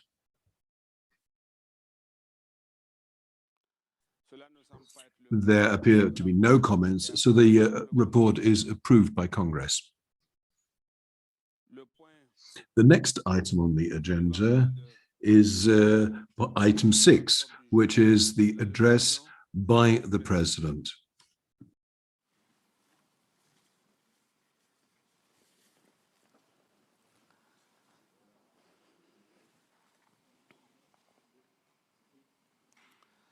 Dear members of the Central Board, delegates, dear friends of basketball, it is a great pleasure for me to address you today, to address the members of FIBA. We would like to draw in as many people as possible to basketball and to make our community the most popular in the world. I think it is part of our vision which guides us on a day-to-day basis. The success that we've had in the FIBA World Cup in 2019 showed me that we were on the right path. I was very honored to be able to participate just after you put your trust in me by electing me president of FIBA. It is a responsibility which I accepted with humility, and I have tried to serve the interests of our adored sport throughout the world. This World Cup, which took place in China, which was the biggest ever, with over 30 teams, generated an enormous amount of interest. The level of games was high, and the number of TV audiences reached a record peak. I would like to take advantage to say thank you to the local organizing committee and to the host city, as well as the president of the People's Republic of China. The presence of the president at the World Championship was a great honor for our organization. Let us just take a few moments to remind ourselves of this very important moment, this exceptional World Cup, exceptional in so many ways.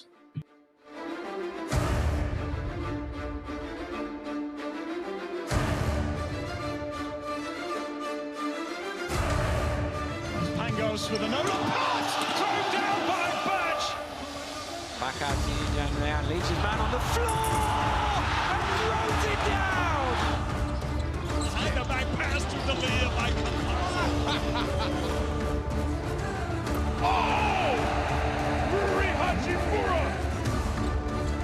Adams for 3. Goodness, that is just ridiculous. Here's the lead, and then the scorer. And that time he will not be denied. Oh, did you see that?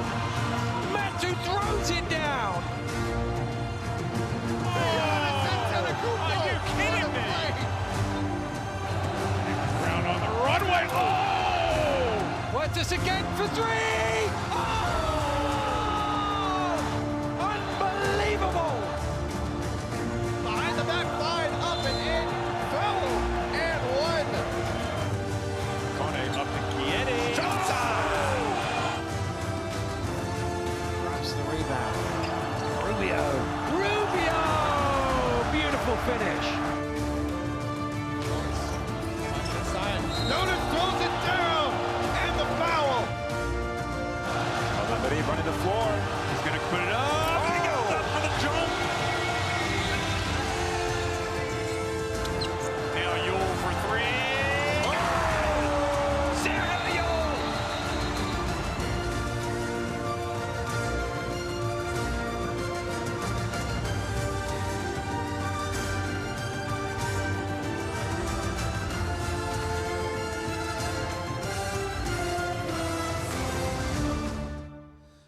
2019 was also an important moment for the development of women's basketball. FIBA took a number of decisions to encourage the presence of women on and off the court.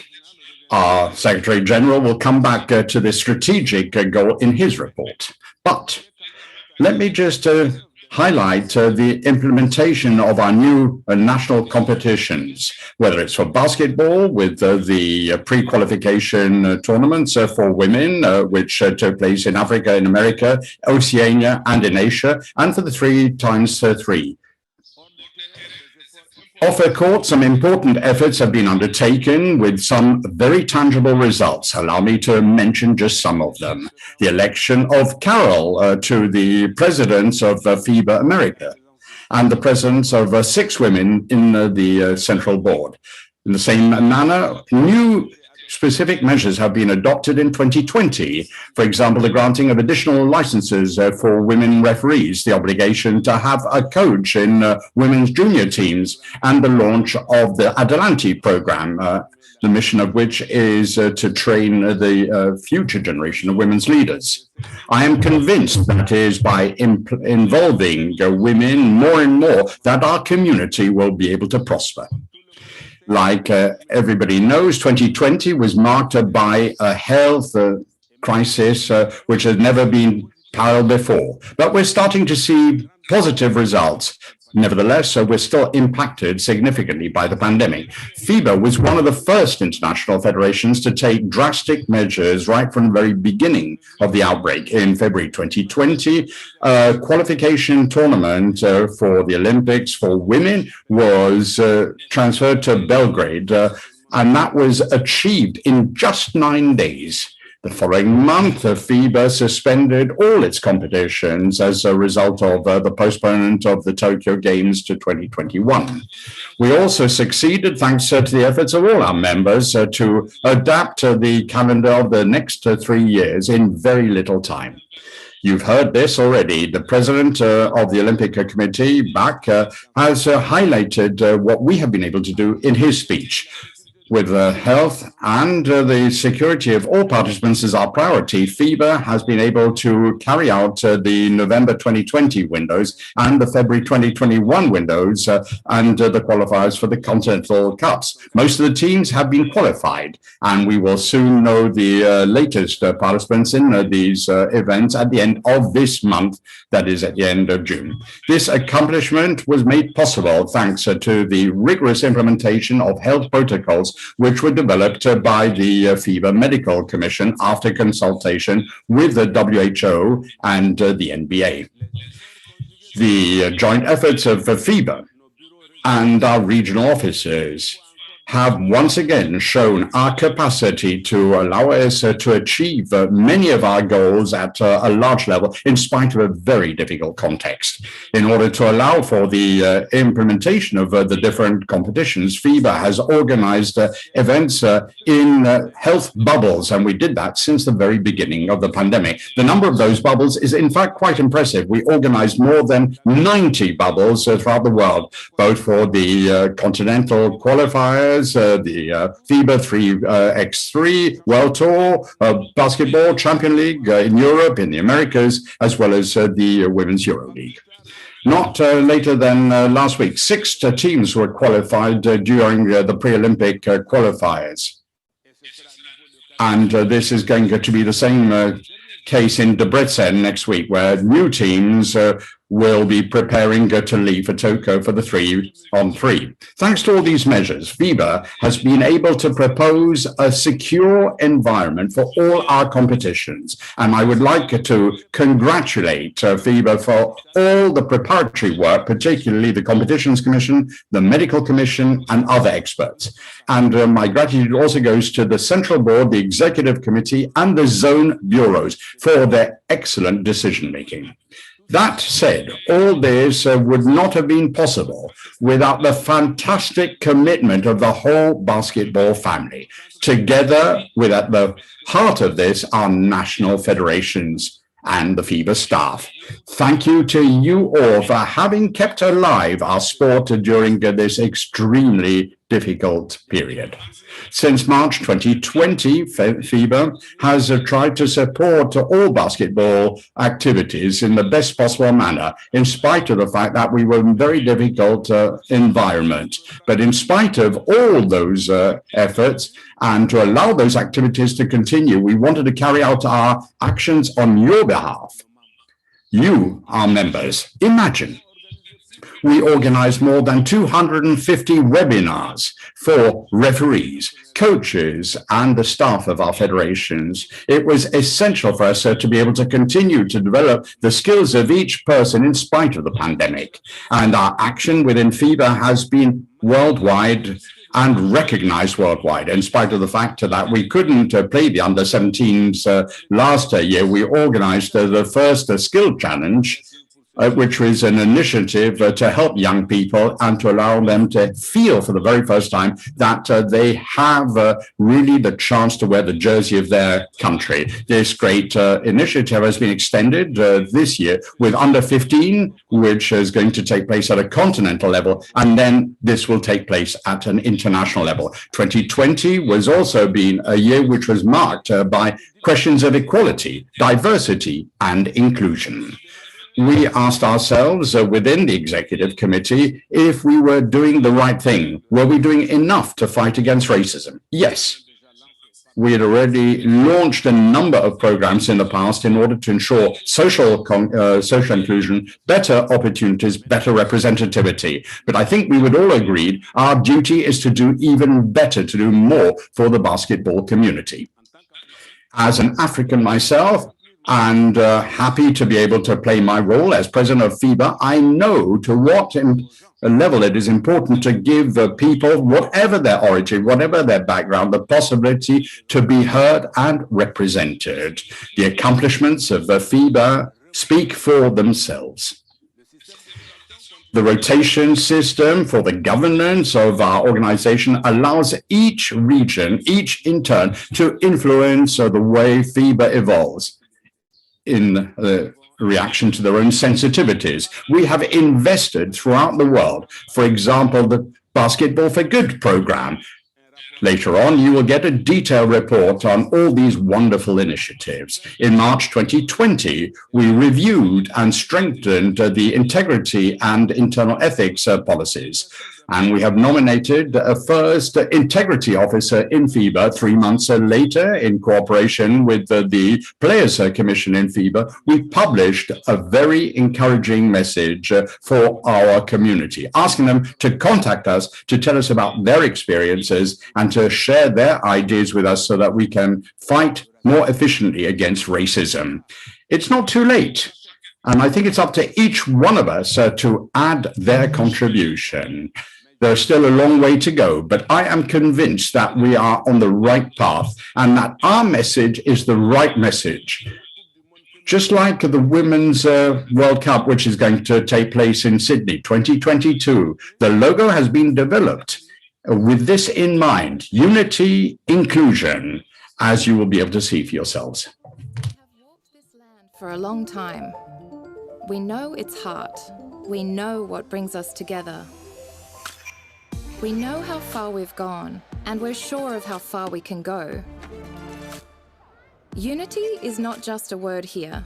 It's not just a spirit in this sport. It's the way we all move.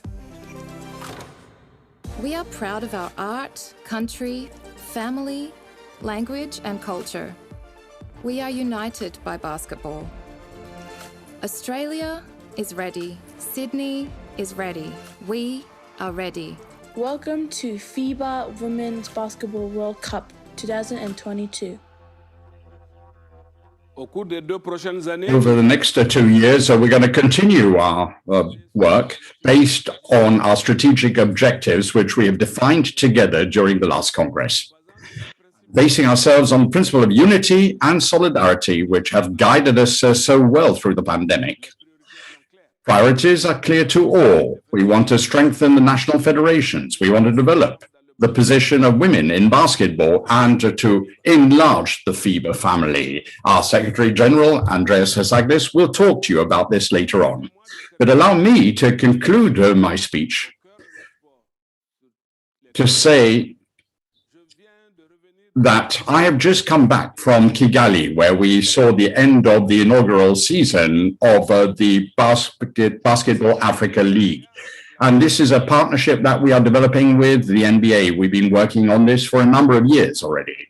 And finally, we're starting to see the fruits being reaped. I think it is really a pleasure to participate in the matches and to see the results thanks to excellent cooperation with our excellent friends in the NBA.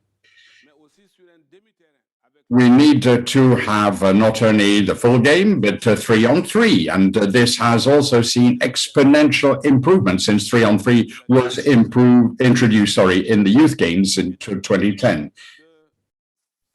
And in less than 50 days, we will see 3-on-3 being played at the Olympic Games in Tokyo. What an exceptional progress. 3-on-3 gives countries which are not known for their basketball traditions a unique opportunity to participate in an event which has planetary interest. Mongolia has taken this opportunity, and there are other examples with Japan, with traditional basketball and 3-on-3. For the very first time, there are going to be 12 medals which can be won for the basketball family. The other competitions in the future will reward us. The Continental Cups this summer and next summer, as well as the Women's World Cup, which I mentioned a moment ago. FIBA is continuing its effort to give a new impetus and to popularize all these major tournaments. And of course, we have already got our light ship element 2023, which is going to be organized by 3 host countries: Philippines, Japan, Indonesia.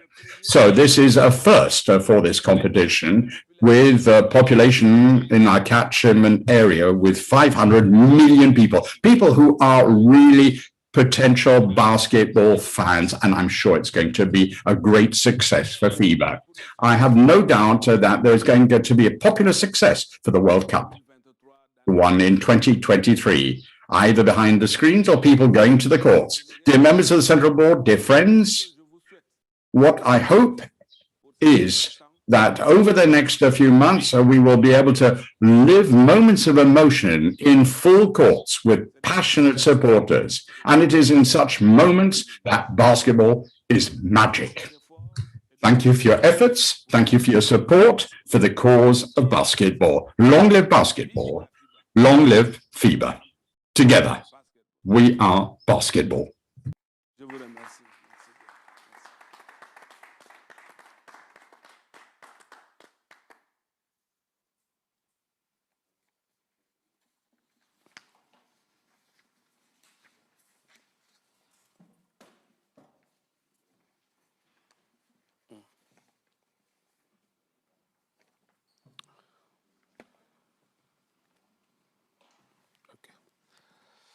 Nous pouvons passer au point 7 de l'ordre du jour. We can now go on to item 7 of our agenda, which is the report from the Secretary General. Andreas, you have the floor. Thank you, President.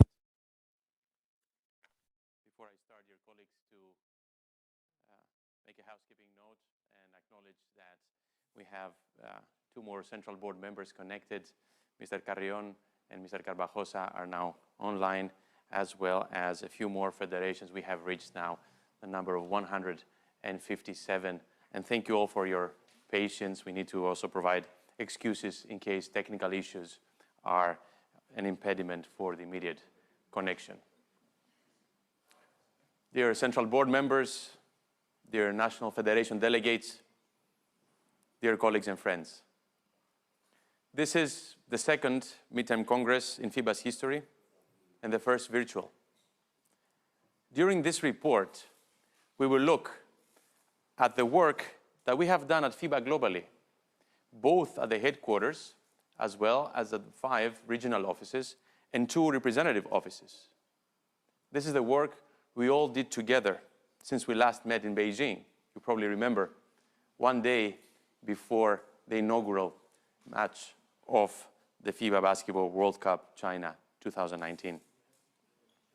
We finished the World Cup on 17 September, just a few weeks before the first SARS-CoV-2 cases were reported to the World Health Organization, and they were reported as a pneumonia of unknown cause.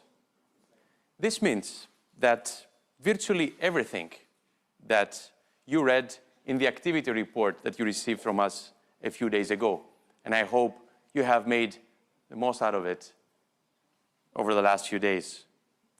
Everything you heard today from the President, from me, and from the Treasurer, virtually everything except the World Cup is going to be work that we have all done during the pandemic.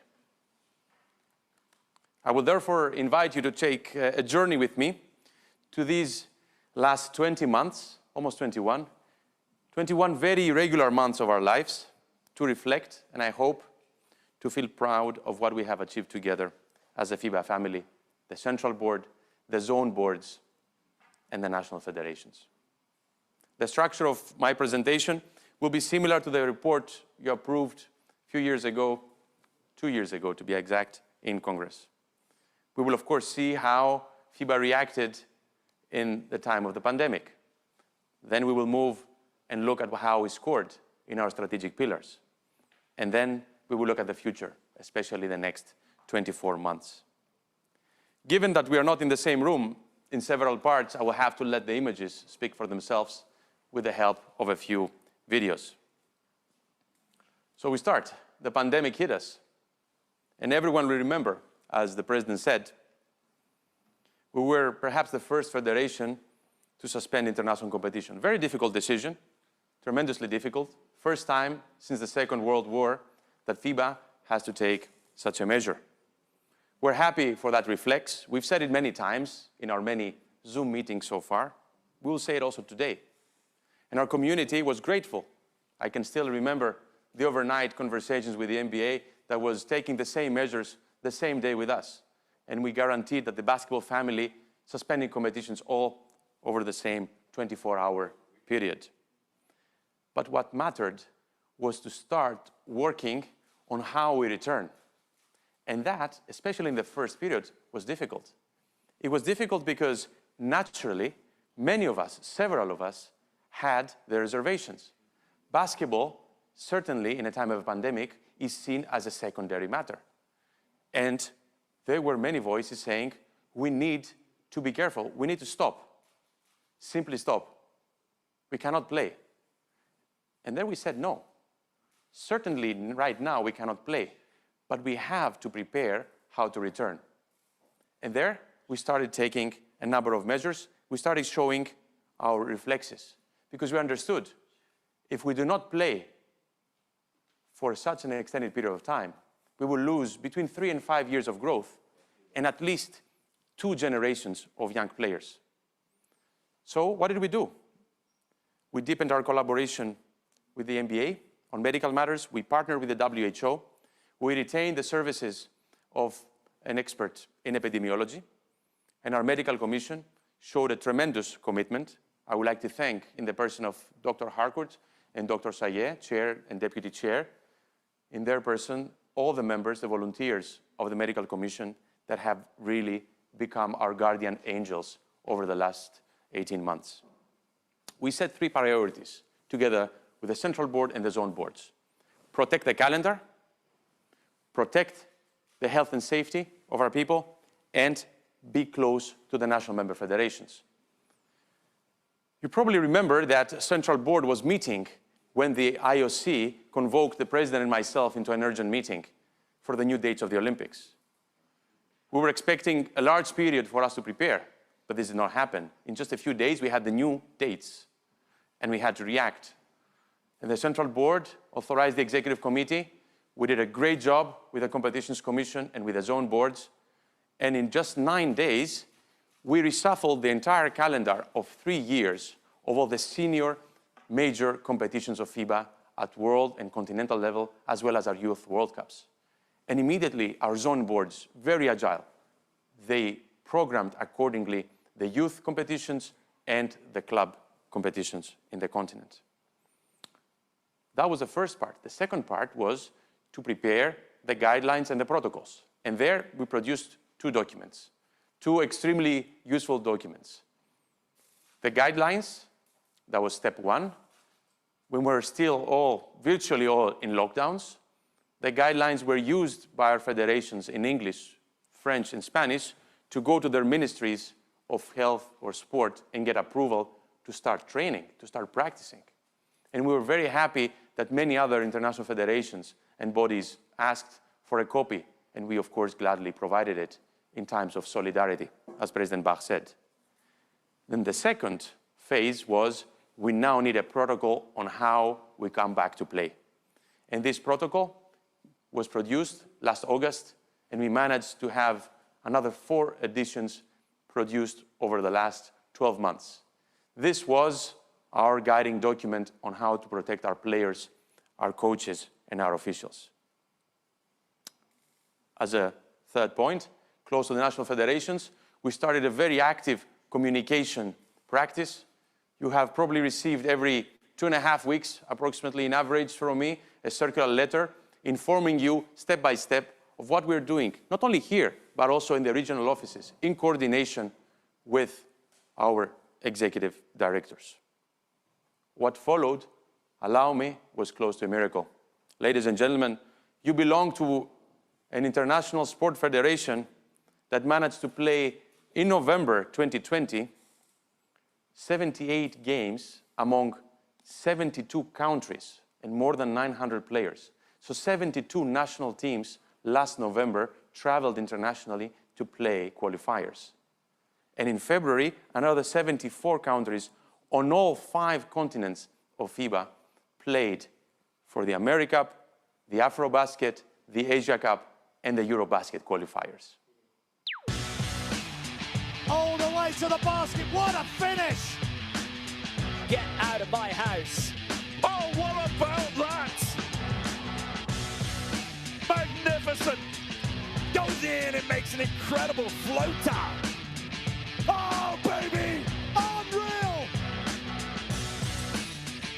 Hits the shot. He goes in, he puts it out! And look at the scenes. Oh, incredible performance. What a play! It's good! Unreal! Rejected brilliantly. Unbelievable! And the throwdown! Wow. Oh, baby! He got it! Oh, big time throwdown! Well, what a special move. Got it! What a play! Transition behind the back. Oh, baby! Easy done. Wow. Dishes off.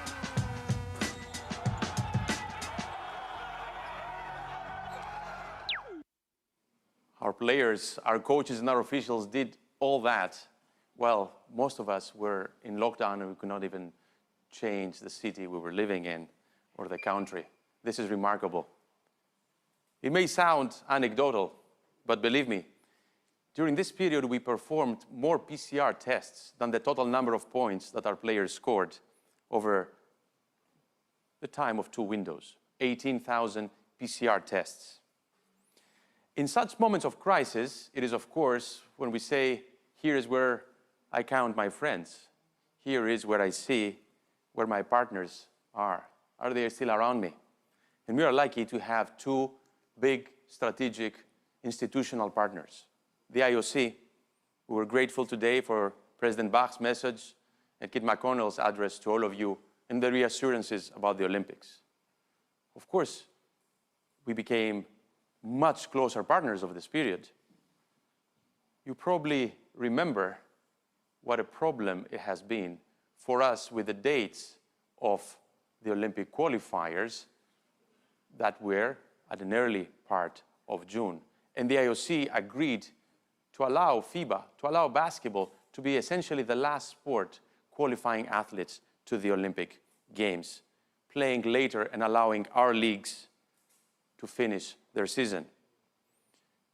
We had also the benefit of a partial conditional advance of our contribution for the Olympic Games that allowed us, in a moment of uncertainty, to ensure FIBA's liquidity and security, as will the Treasurer tell you later on.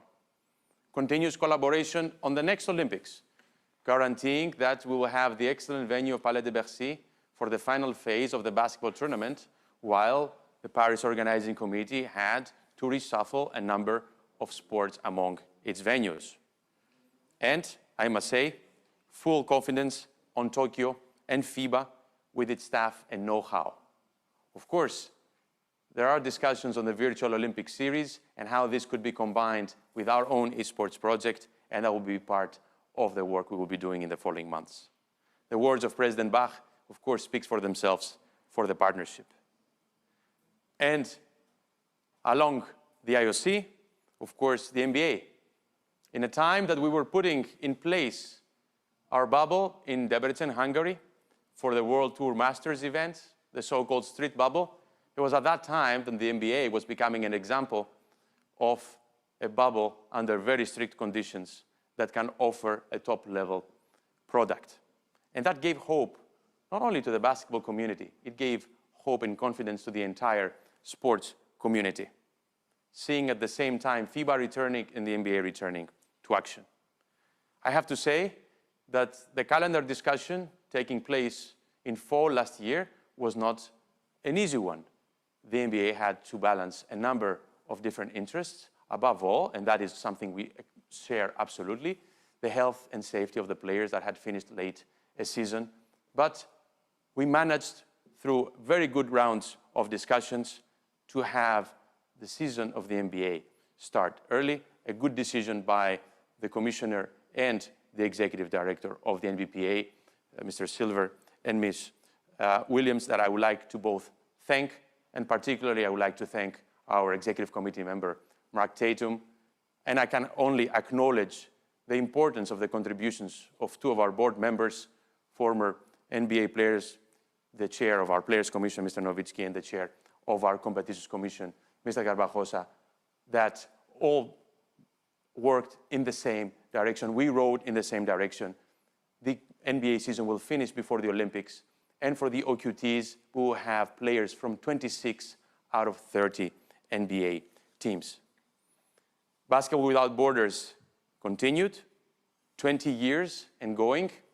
Of course, we had to interrupt in the pandemic, but we did have our global session in Chicago in February 2020, and we're returning later this year.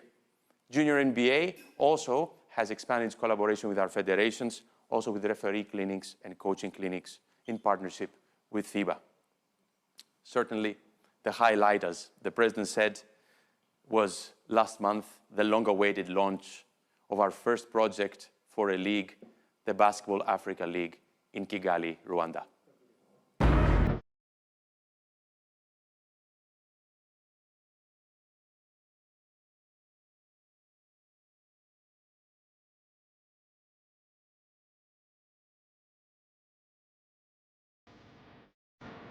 First game of the BAL African League. Victoria, oh my word, that's the best. Research, look at that. Pass to Hodge behind the center lane, trying to get the ball out. Oh my word.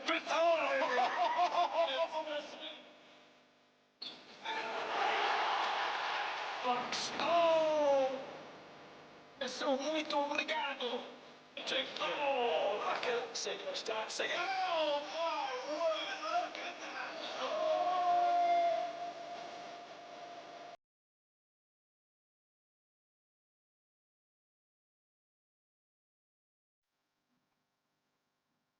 That is some great footage from a competition that respects sporting principles, with 6 champions of allocated African countries and 6 teams coming from the FIBA-operated qualifiers to the BAL.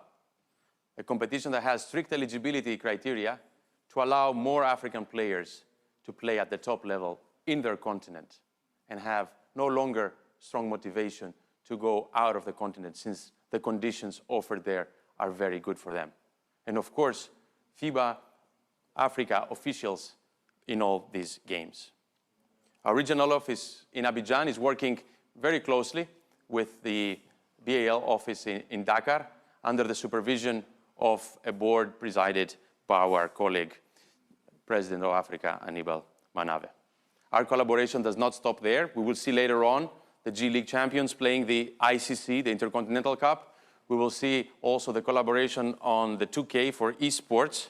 And we will do more projects together as long as the FIBA principles are respected and we have a joint project for the popularity and the unity of our sport worldwide. So what did we learn from the pandemic, closing this long chapter of my report? What did we learn? We learned that the work that FIBA and its national federations and the zones and the regional offices did over the last 10 years, all the structural work to become one organization focused on basketball work, not on the politics. This work has prepared us for growth, but has prepared us also for one of the biggest challenges that any sporting body could face, this pandemic. We received already one of these biggest challenges, and we have resisted, and we have made it clear that the fact that we are one is our bulletproof vest for our sport, the best protection for our sport.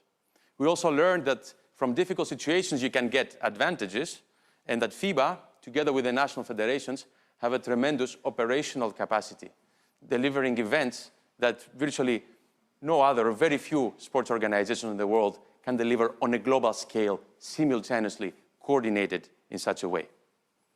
My tone may be unusually high for you, but I'm trying to say that there are times that we can just be proud, acknowledge that we have been successful in addressing a challenge and getting empowered to get out of this challenge stronger.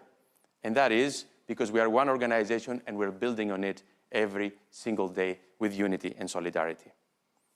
This is the moment, of course, that I have to say thank you from the bottom of my heart on behalf of the entire Central Board, to all the national member federations, to our zone boards, as well as to the FIBA staff, both here as well as under the direction of the executive directors in the regions that is watching us all online, all the levels of FIBA's governance, as well as the sub-zones and sub-sub zones. We are thankful because this report is not my report. It's not just a report of the Central Board, it's your report. And this is how we're going out of a crisis, by executing well our strategy. And we will now move exactly to that point, the strategy. Back in Beijing, we adopted a very nice pyramid. You will all remember the slide. I do remember, because when we put that slide on the screen, I saw 150 mobile phones being raised and taking a picture. And of course, that is now published on the website. We have 3 strategic priorities. I will not be exhaustive. I'm sure you have seen the 120 pages of the activity report encapsulating what we have done. But I would like to give you some highlights over the next minutes.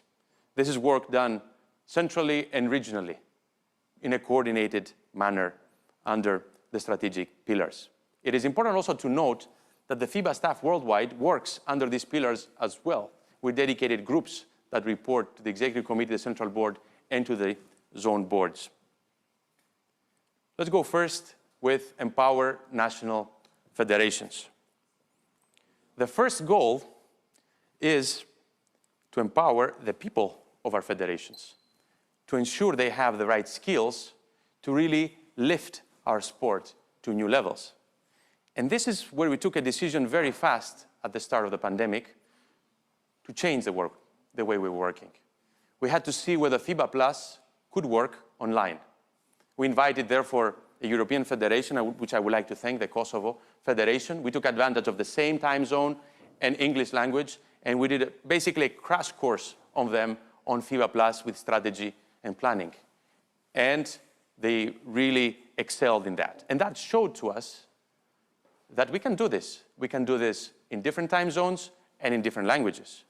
So FIBA Plus was accelerated, and we have seen ever since almost every 3 weeks a different national member federation being onboarded.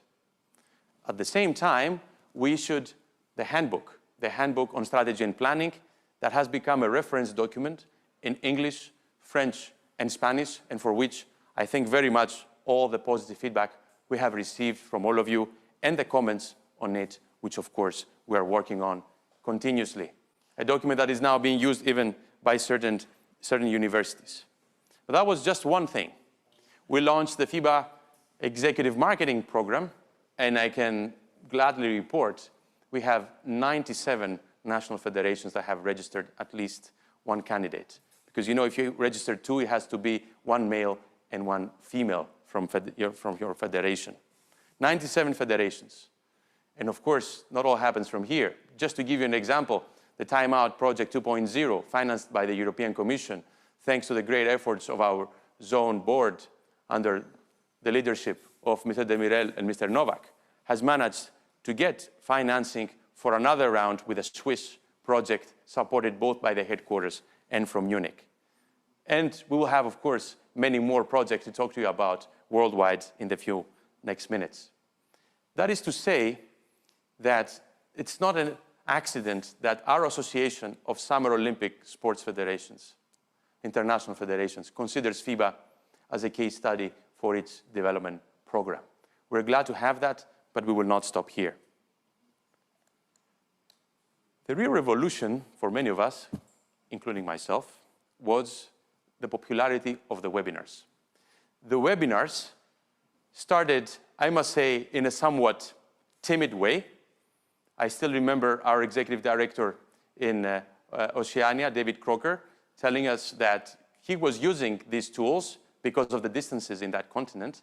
And we had a discussion, first in the management team and then at the executive committee, and really we started rolling out the project. At one point, last summer for the Northern Hemisphere, last year around July, August, FIBA was delivering 5 webinars a day in at least 3 different languages on a variety of topics, on all the palette of colors. And that was a real pleasure for us because this gave you the opportunity to choose what better fits you, your staff, your members, your clubs. Was it 3x3? Was it communication? Was it marketing? Was it development? And that is why we had more than 150 federations connecting.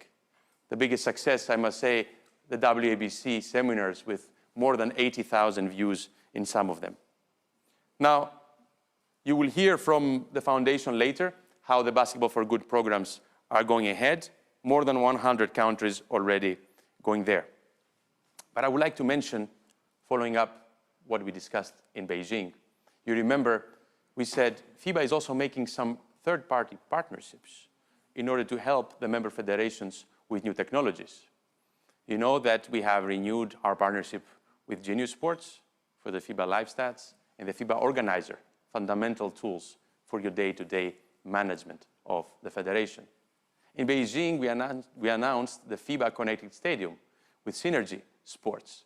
And over the last few months, we also announced a partnership with Fast Model, an endorsed software that allows you to scout your national team players wherever they are playing around the world and better prepare your national team for the FIBA competitions.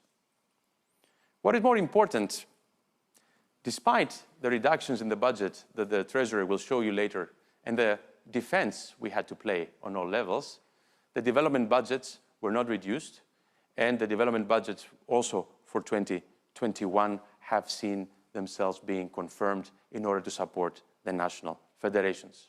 And as we deliver the events and our position gets more and more solidified, we'll be able to have the engines in full speed. Second pillar, women in basketball. And the President mentioned it, new competition system in place, started right after the World Cup in China. World qualifiers in February 2020 for the Olympic game. In an excellent spot in February, we attracted a multiple of attention compared to other tournaments. We could not account for, of course, for the pandemic and the lockdowns. We had to move one event, and I would like to thank the national federations of China and of Serbia for the great collaboration, making sure we have had all 4 tournaments played. Our women players gave some unforgettable moments those days.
Fantastic moments.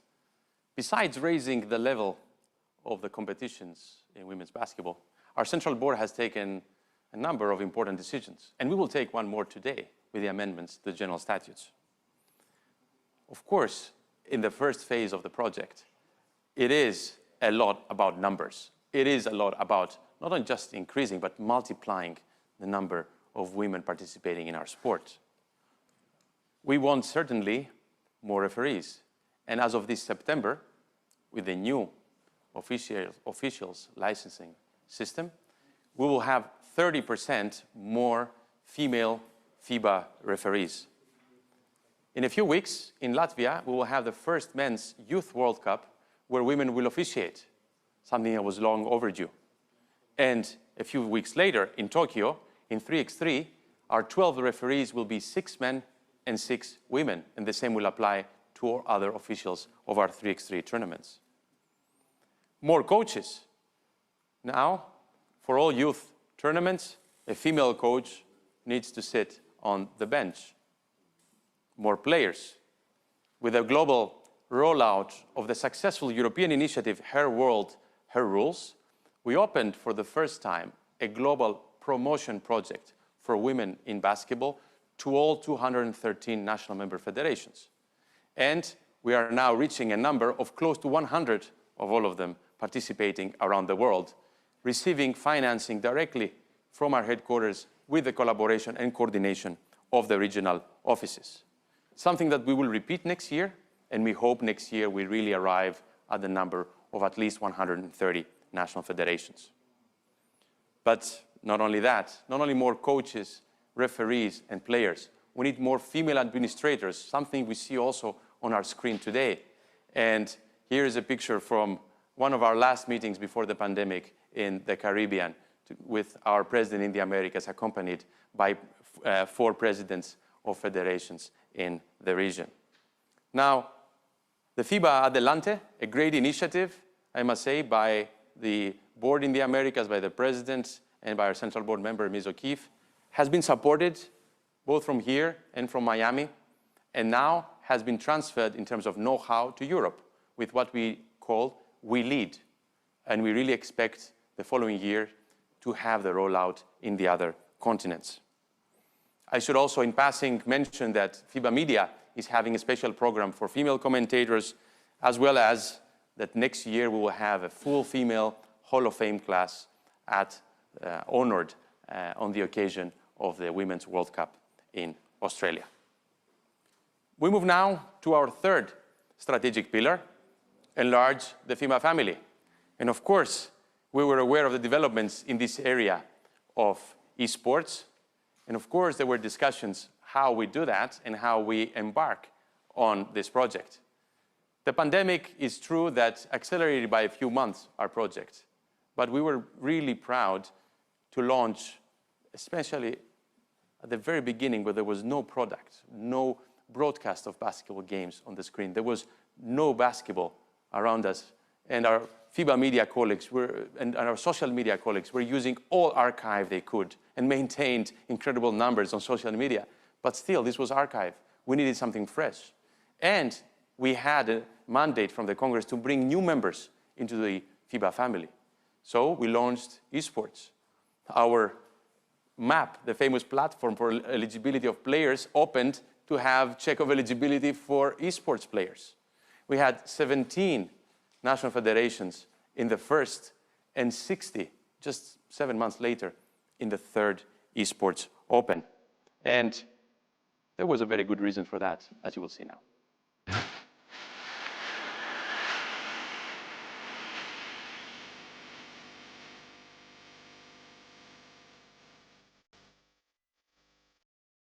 A minute still remaining here, and Ria is left wide open. Oh my God, what is that play?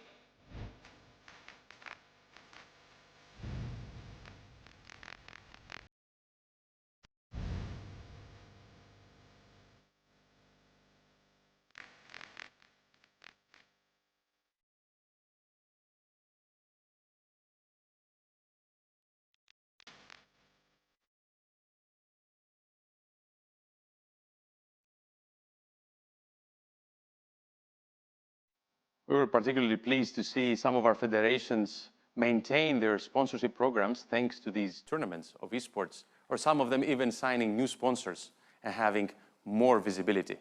And we will hear more on this project, I think, in the months to come as we try to establish an international calendar and a stable partnership with the NBA and 2K. Of course, enlarging FIBA family means more licensed participants.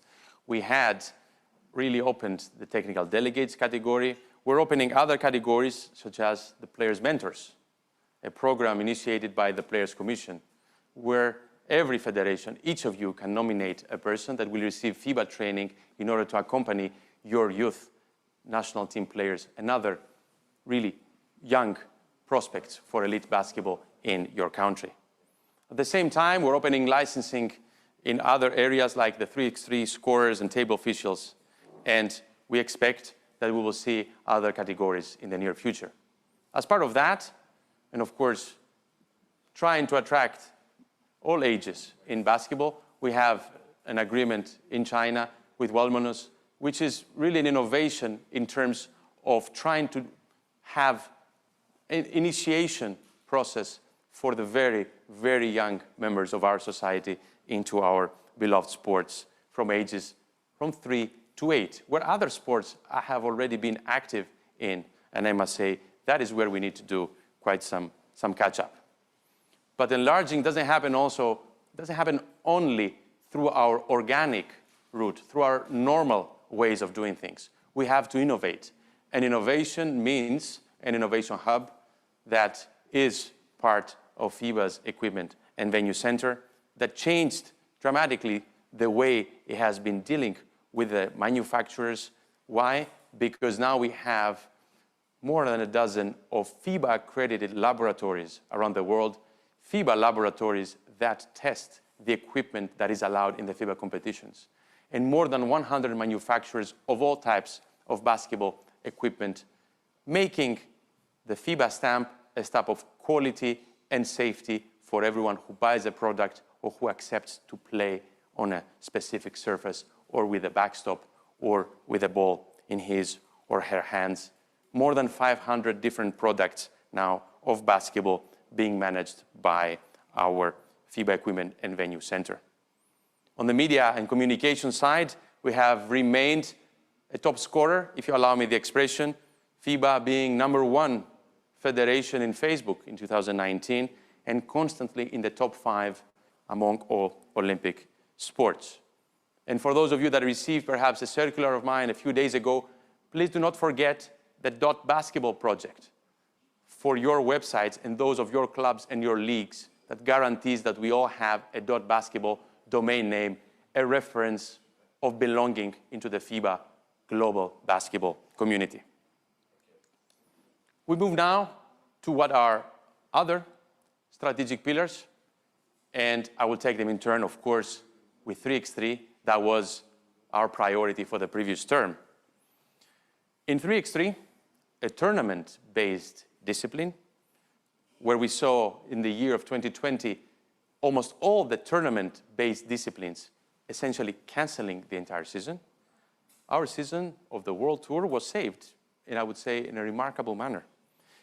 And I have to express our gratitude to the national federations of Hungary and Saudi Arabia, together with their local organizers and promoters, for really executing in an excellent manner those events. Before that, in 2019, we had seen a record year for 3x3. Record in professional circuit events. We had 12 Masters and 28 Challengers that qualify to the Masters. We had the highest prize money ever, with $2.6 million. We had the creation of the Women's Series, one of the most important decisions that our central board took in its session in Abidjan in 2019. That was rolled out just at the time we were meeting in Beijing. A very successful first season that is now seeing its second season that started here in me at the basketball global headquarters in Switzerland 3 weeks ago. On national team events, we have now AmeriCup in Miami with a 3-year contract. So we have completed the pyramid of continental cups that qualify to the World Cup in parallel to our traditional ranking. And that means we have the full pyramid before our debut in the Olympic Games. A debut that, as we saw, goes through a qualification process as dramatic on the court as one can expect. And I think here we need to congratulate the Austrian Federation with an excellent Olympic qualifier in the Thunderdome in Graz, Austria. Now, I think it is the moment to see a video from Graz.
Some real heartbreaks, and I received a number of messages underlying how important it was for some of the federations to be already in the top 4 of the ranking and not having to go through such a difficult and such a great qualification process in Graz.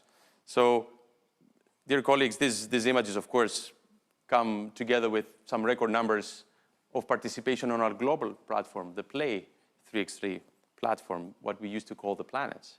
And we hope that the national federations that have not yet adopted a dedicated 3x3 strategy with a dedicated 3x3 person or team or commission of volunteers, they will do that and they will use the opportunity of the Olympics to go to their National Olympic Committee for support. Thank you also to the 3x3 Commission, the new commission that we all approved in the statutes in Beijing under the leadership of Mr. Kirilenko and Mr. Taboya. Now, I will go to a matter that, of course, will be discussed at length by our treasurer, but in business terms, I need to say that in one way, some said we were fortunate that the pandemic hit us right after the World Cup. However, it was not yet the end of our first cycle of the new competition system. So in that sense, the timing was not good for us. You will see that in the year of the World Cup, we made some records, we invested a lot. We invested a lot in the preparation of the national federations. We invested a lot on the development, on the promotion of this magnificent flagship event. And in 2020, I can assure you, the entire staff, the entire management team, the central board, we all were extremely careful in protecting the reserves and the assets of FIBA. We have developed new efficiencies. If we can do something in a more efficient way from Miami rather than from here, we will do it, or from Beirut rather than Munich, or in Munich rather than in Abidjan, and vice versa. We will not hesitate to use the FIBA efficiencies in order to protect the assets of our national federations.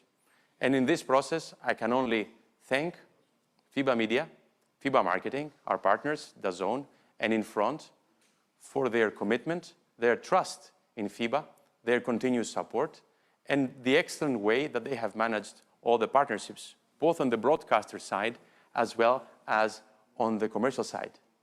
Virtually all our commercial partners have confirmed their support, and some of them have even renewed their commitment.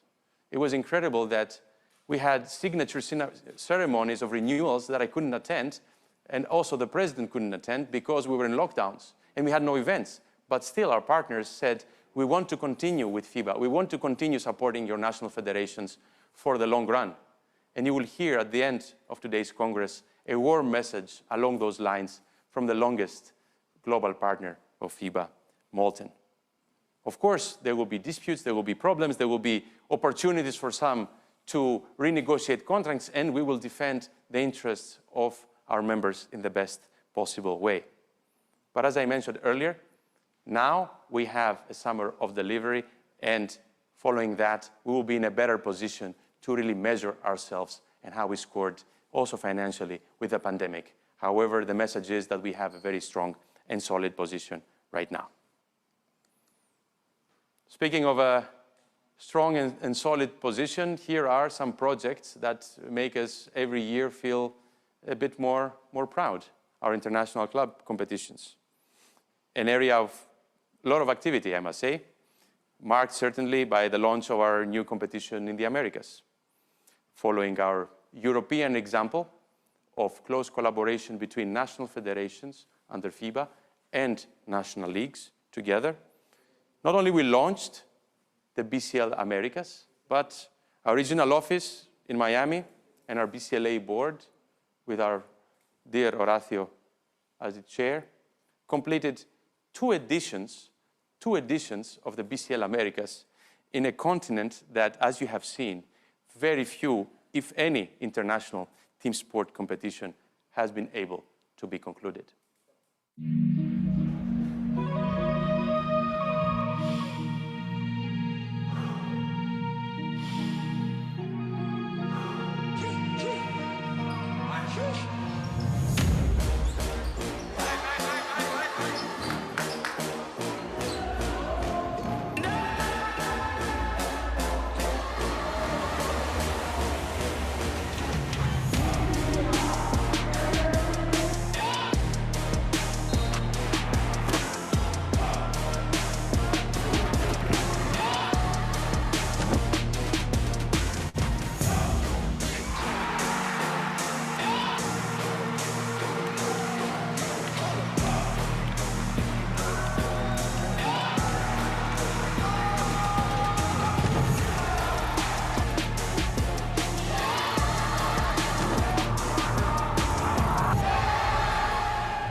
And for those who do not recognize the venue, that was Managua, Nicaragua. Thank you to the Nicaragua Federation for magnificent delivery in the last event, and the Federation of Uruguay for the 2020 event, as well as the Federation of Argentina for the semifinals.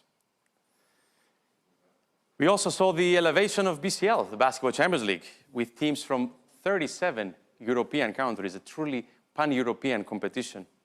And with the inclusion of private investors that believed in our project, investors with media expertise that also embraced the Intercontinental Cup in the creation of FIBA Clubco, which allowed the BCL to further improve its roster of clubs and become, without a doubt, the second competition in Europe.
Well, this level of event delivery is our signature. And thank you to the Russian Basketball Federation for the support. The BCL team is doing a great job, recognized by the entire FIBA family. At the same time, the Intercontinental Cup is becoming an institution again. And we have seen, even in the difficult time of intercontinental travel, the champion of the BCL traveling to Argentina and playing the champion of the BCL Americas in the venue of Obras Sanitarias, and we're thankful for the local federation for the support. A game that crowned one more champion. So one by one, we finished all our competitions despite the difficulties. Now, of course, we cannot forget that in Europe, there is still an organization that has shown very little interest to respect our basic principles, such as the calendar, the release of players during the season, to maintain a certain level of openness between the top league and the national leagues, respecting our domestic leagues, as well as, at times, even the rules of the game of basketball. These are the well-known principles established by the Central Board, which are governing all actions of FIBA over the last years. I'd like to remind you that the windows, our new qualification system, and the BCL are extremely important projects for us in this respect. And they are both today much stronger than they were in 2017 when we started, and much stronger than in 2019 when we met at the FIBA Congress. In addition, FIBA is really enlarging the way it approaches the matter, has established collaboration with ULEB, the Union of Leagues. Yes, the same ULEB that broke away from us in 2000 is now complaining against the EuroLeague in Brussels for violation of antitrust law. The ULEB is represented not only on the board of FIBA in Europe, but also on the executive and in our World Competitions Commission. Also, our stable, great, constant partnership with UEFA has been, of course, very useful to us. To the extent it is allowed, we exchange information. We follow very well what is happening in our friends in football. And of course, several of these developments are a reassurance that we are on the good way, and on the good way, which means that a good result awaits FIBA and its national member federation at the end of this way. Simply because all the federations, all the leagues, and more than 500 clubs are simply requiring some of their colleagues to comply with a few fundamental principles that are the foundation of our house. We have, of course, taken note that these top European clubs, unfortunately, still are not in a sustainably operational mode, losing money, even though the league is closing every year more and more, even though the games are becoming more and more and the players are not always released to the national teams. But even though some of those clubs are really understanding that FIBA is here to protect everyone, to protect the sport, to promote the sport, and to make it stronger based on both pillars, the club basketball and the national team basketball. And we're not competitive against, we are in reality synergetic in favor of the growth of our sport across all levels. And now more and more of these clubs understand that. But this is not good enough. We need to see concrete action, concrete approach, and concrete good faith approaches and actions in the near future. I would like to inform you that on the back of the European Super League case, perhaps, the European Commission has informed us that they are taking up our case again, our complaint again. We were invited to make submissions recently, which we have, and we will continue on the same tone and on the same strength, on the same level. Simply because our strategy is quite clear. The Intercontinental Cup is at the top. The BCL Americas, the BCL in Europe, our partnership with the NBA in Africa, the FIBA Asia Champions Cup, and of course, we'll be open one day to a cooperation, but it has to respect in Europe all the principles, the basic fundamental principles. FIBA is not obsessed with organizing all these competitions by itself and alone, but we are very strongly, extremely strongly behind the few fundamental principles, and these include the protection of the national teams and of the national leagues. This is the modus operandi for us also in the next period.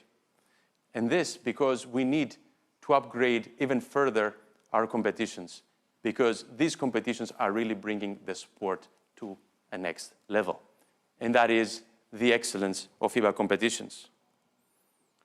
We have ahead of us a World Cup, the first ever multi-country World Cup, with a combined population of, as the President said, approximately 500 million inhabitants in the three countries, in Philippines, Japan, and Indonesia, where we count on the great collaboration of Mr. Pangilinan, Ms. Mitsuya, and Mr. Tohir, our Central Board members, under the presidency of the World Cup Board of Mr.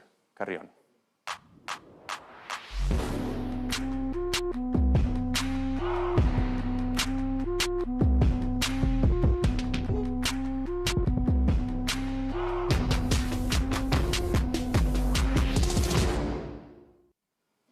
What you just saw was the most successful ever World Cup logo launch that FIBA has made, with incredible numbers that you will find in the activity report of really relevance in the social media as well as the traditional media. But the Central Board did not stay there. We adopted a new model for the youth competitions. We made a 20-year study of the bidding procedures and the bidding results for our youth competitions and realized that we needed to adopt a multi-year model. We issued bidding documents, and we were really grateful to see that the Hungarian Basketball Federation was glad to be awarded 3 World Cup events, 21, 22, 23, women, and men. And following that, the Spanish Federation, 2 World Cups, 22 and 23, and the Latvian Federation has, in a great spirit of collaboration, in the middle of the pandemic, said, we will be here for our colleagues and organize the Under-19 World Cup in Latvia next month. Now, of course, as part of excellence of the competitions, we need to start and finish from the players. And in that respect, the program for the players' experience that we saw in Beijing was the best ever. We will try to make something similar next year in Australia for our women's players, and we will be trying to elevate in all these events the experience of our players. For example, when it comes to their health and safety, besides the protocol, we have now a new partnership with Hyperice that provides to our member federations with equipment in order to make sure that our players recover in the best possible way. So this is certainly what we wanted to see in this time, and we expect a lot more in terms of bringing the competitions to a new level of excellence. Coming closer to concluding our youth basketball, what was a very positive surprise was the reaction of the national federations to the Skills Challenge program, which came, I have to admit, out of necessity when we had to postpone the Under-17 World Cups in Bulgaria and Romania, two federations that showed great collaboration in that difficult moment. And we launched the Under-17 Skills Challenge, which allowed every single member of FIBA to compete on the global stage and to bring together its youth national teams, all this without even traveling abroad. The governing body of basketball, FIBA, had to quickly take decisions on its summer competitions. In May, the Under-17 FIBA Basketball World Cups, FIBA's youngest category on a world stage, were postponed. It was a huge blow for these rising stars, set to play at that level for the first time. Players had fought to qualify and were excited to represent their countries. How could FIBA still bring this generation of players together and make youth national teams compete on the global level without international travel and contact between players? Here come the FIBA Under-17 Skills Challenges, an innovative global and digital competition encouraging national federations to bring their teams together and give the players the opportunity to represent their country within a global frame, all in the backdrop of the current pandemic. A special skills drill executed by a team of 5 players as fast and accurately as possible and filmed locally. An opponent doing the same on the other side of the world. 2 videos, 2 team scores. An unknown winner of each challenge revealed only once videos are combined and streamed on FIBA's digital channels. A success story with 92 teams taking part, over 200 challenges leading up to 2 thrilling finals and some special moments on social media.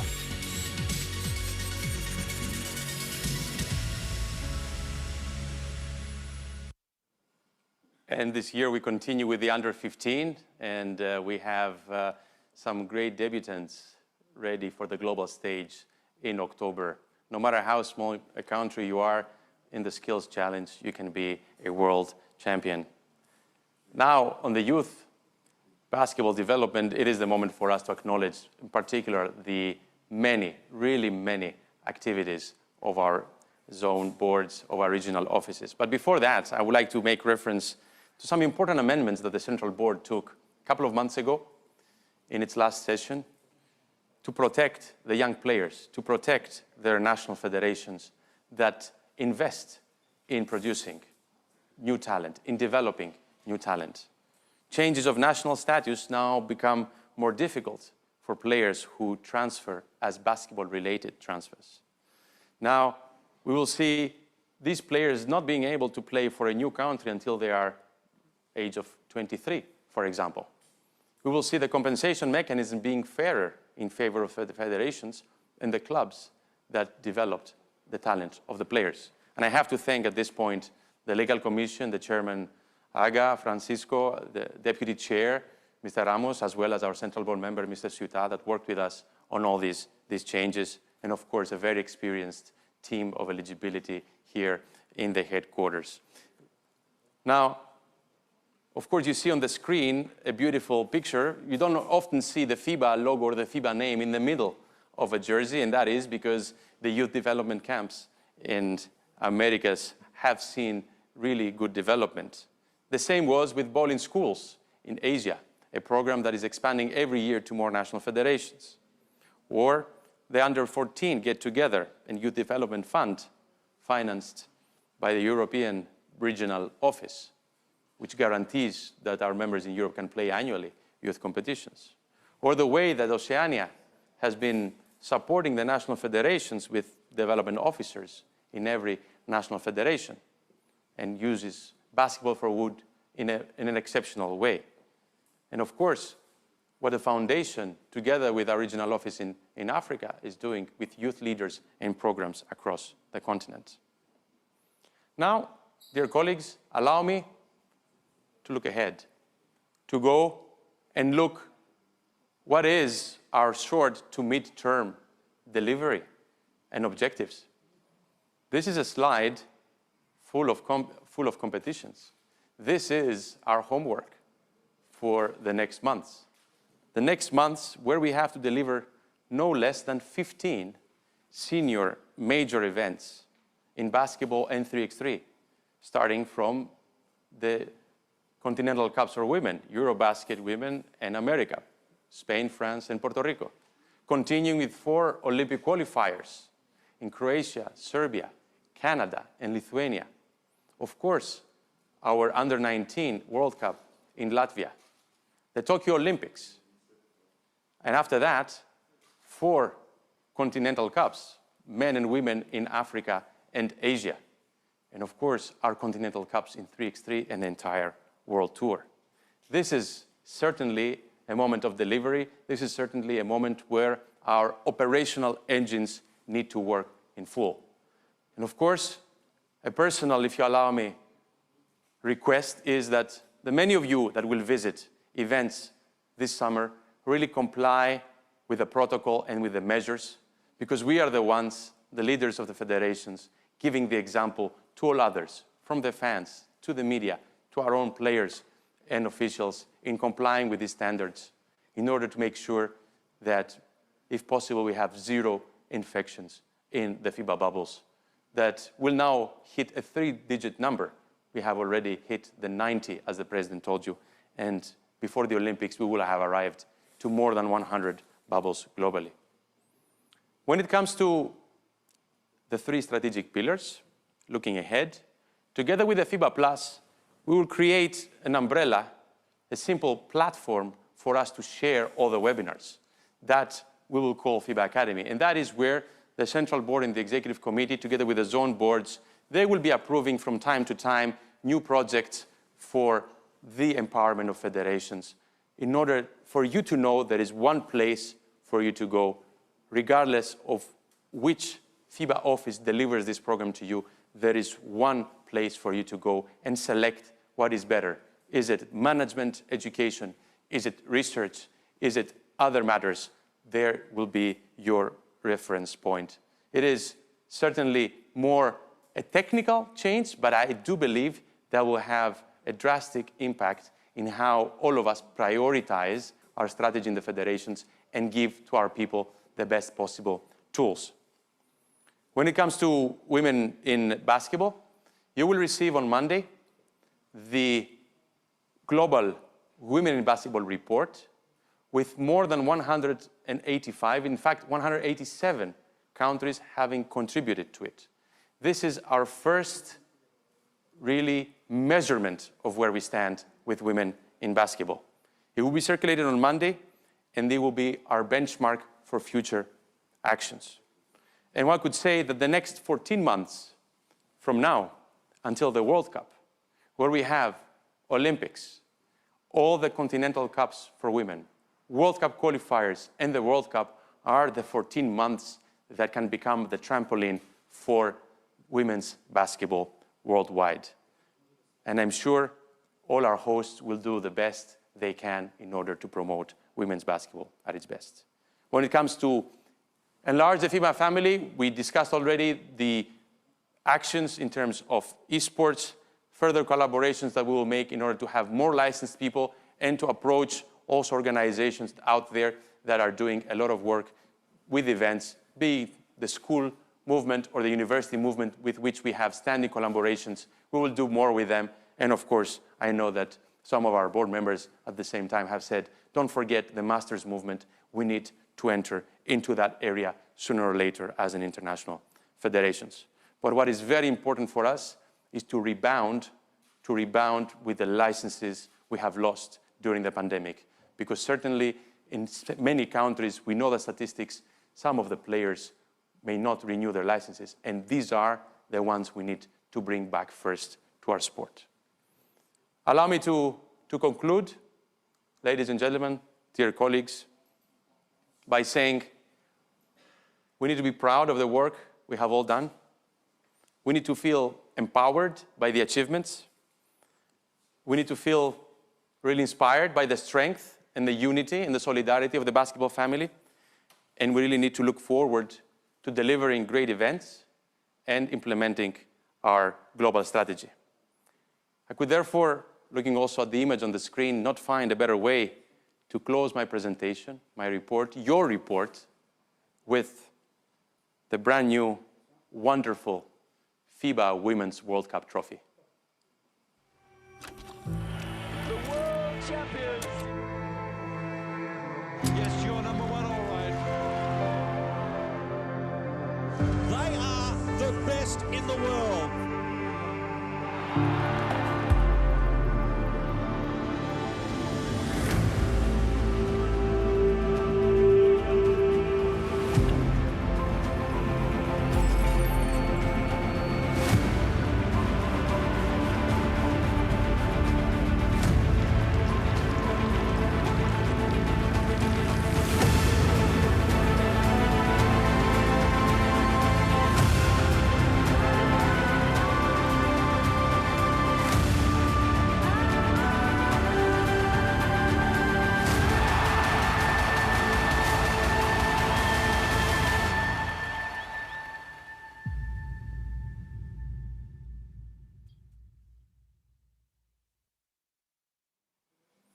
Dear colleagues, this concludes the FIBA activity report of the last 2 years. Thank you very much.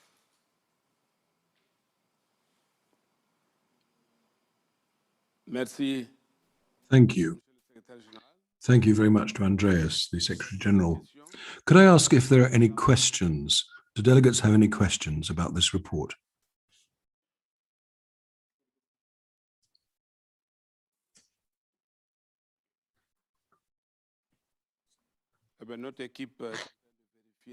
Our team is just checking whether there are any questions from delegates, but apparently there are none. Thank you very much. That means that your report is approved. Thank you very much, Andreas.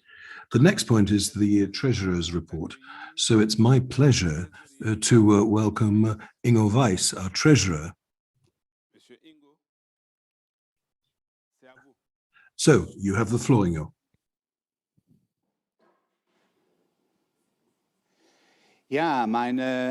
Well, ladies and gentlemen, I'm very happy to be able to speak to you in my own language, German.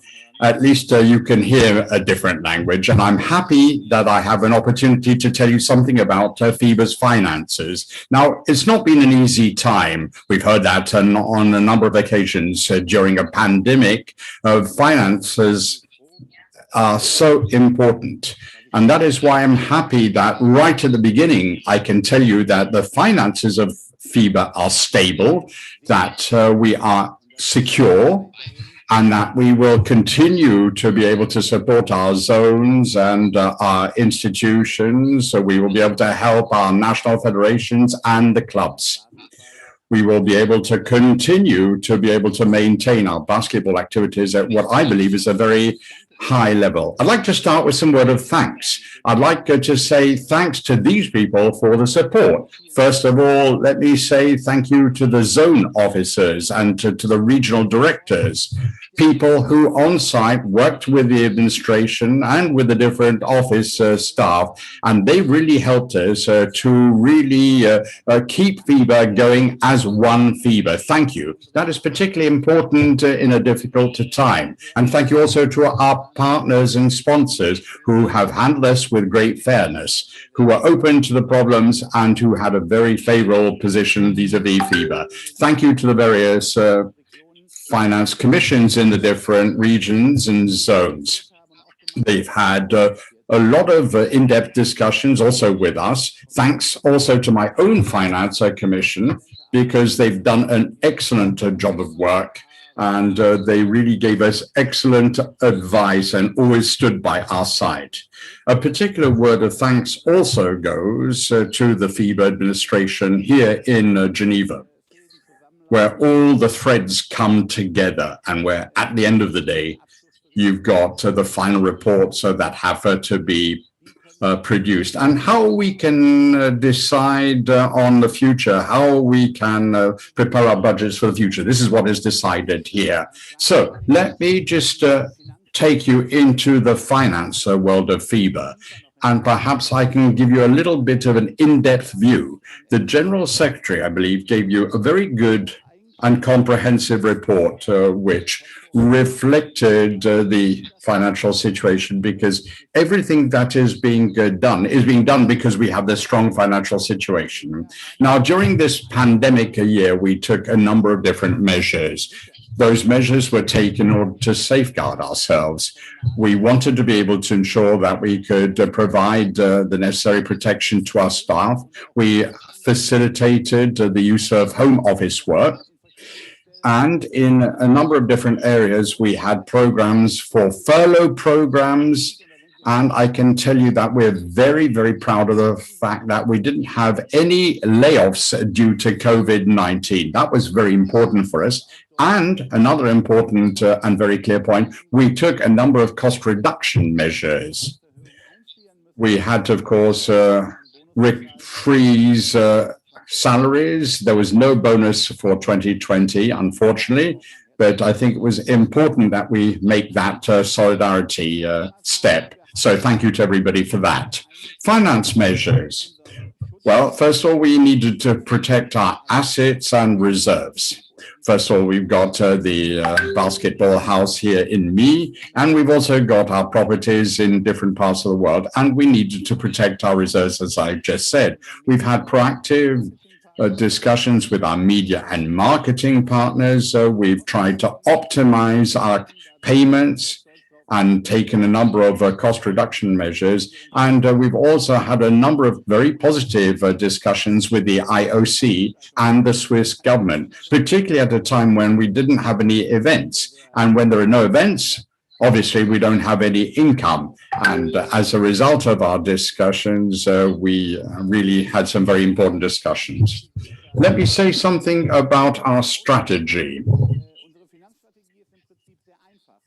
I think that our financial strategy is very easy to understand. We want to have a balanced revenue and costs over a 4-year cycle. That is our target. We need to make sure that we've got enough reserves. We need to have those reserves, particularly during a pandemic. This is a very important measure for us to take. We also have a central administration where our liquidities are managed, and we also coordinate our budgets with the different offices.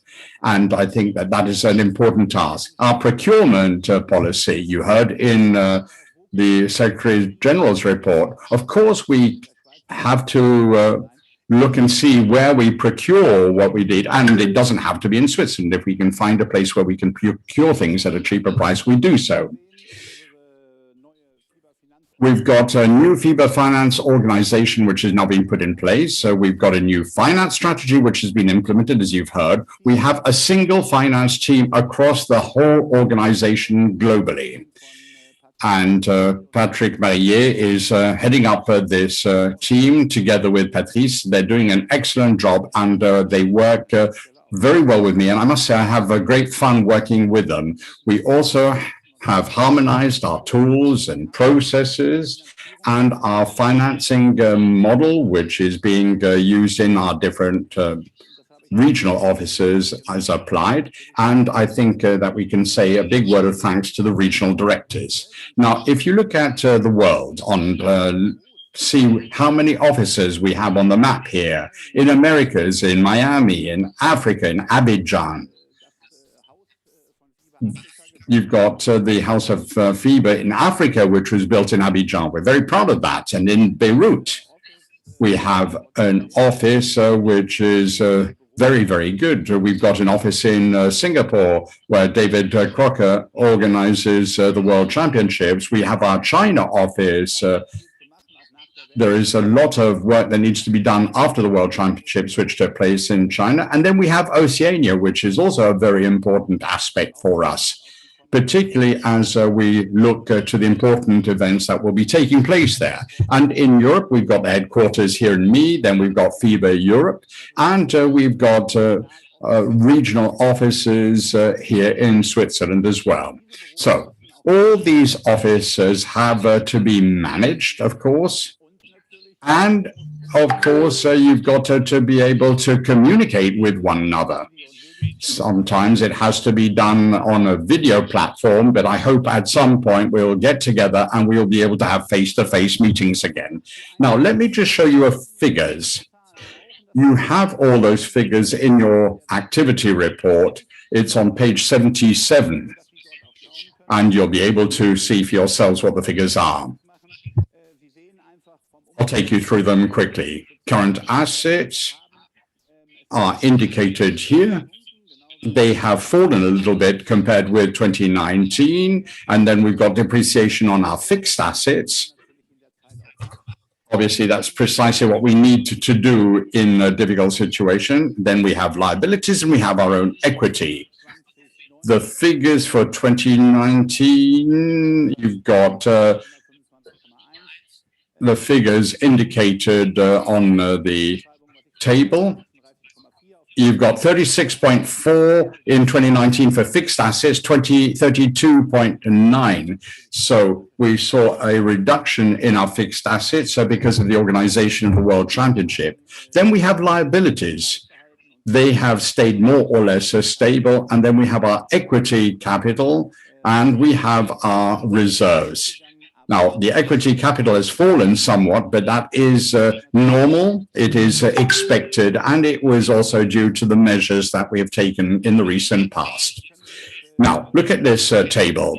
You can see that in 2019, we had income of 152.4 million. That was the World Championship year. In 2020, our income was 65 million. So you can see that represents a big gap, and it was due to the pandemic.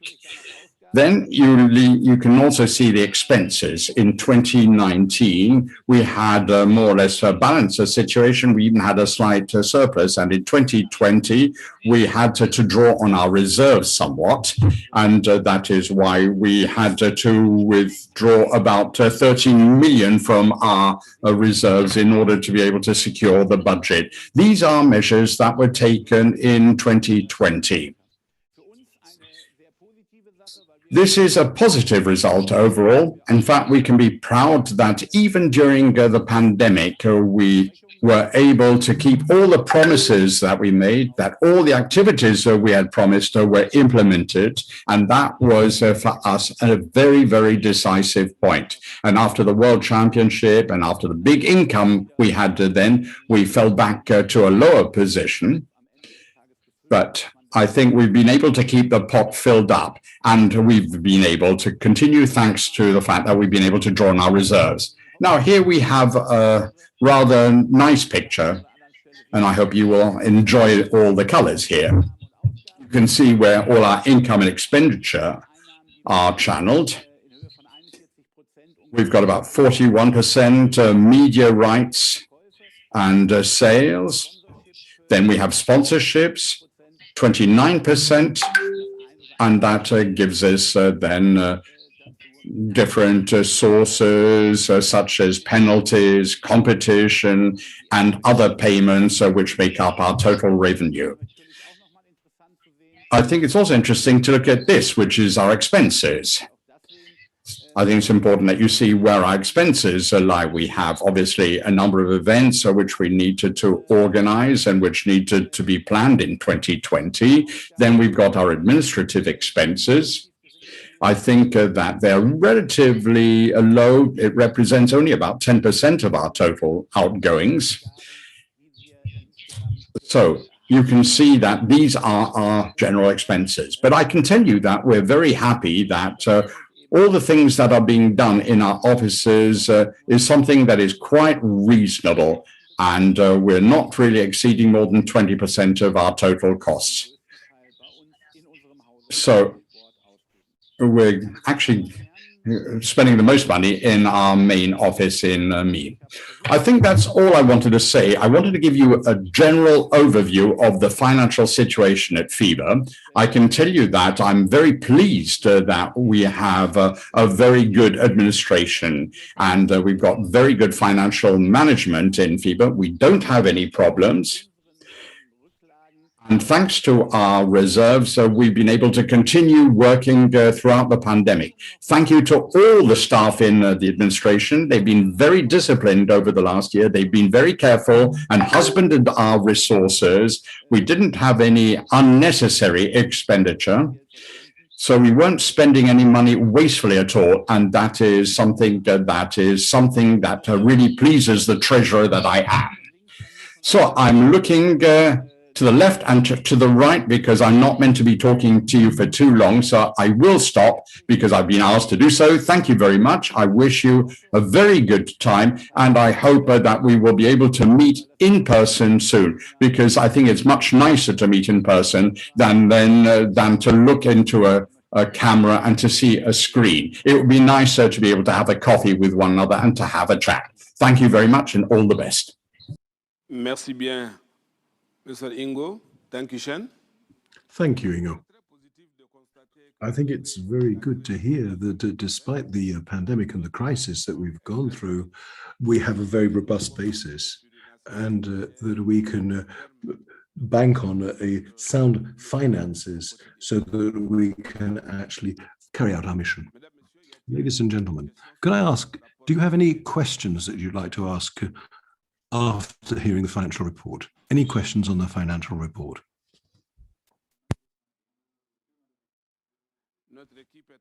Our team is just checking whether there are any questions.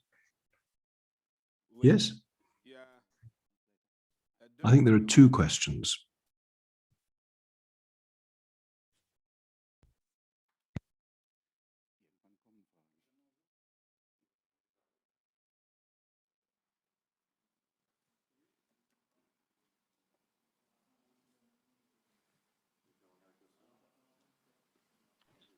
La première. The first.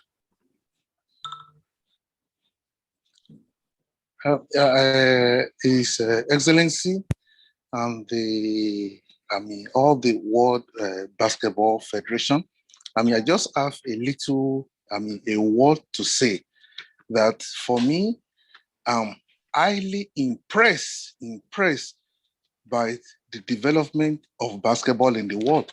I'm from a kind of a small region here, but what everybody are doing, the regional offices, the directors, what they are doing from the webinar, it has been really overwhelming that basketball has risen up to this level.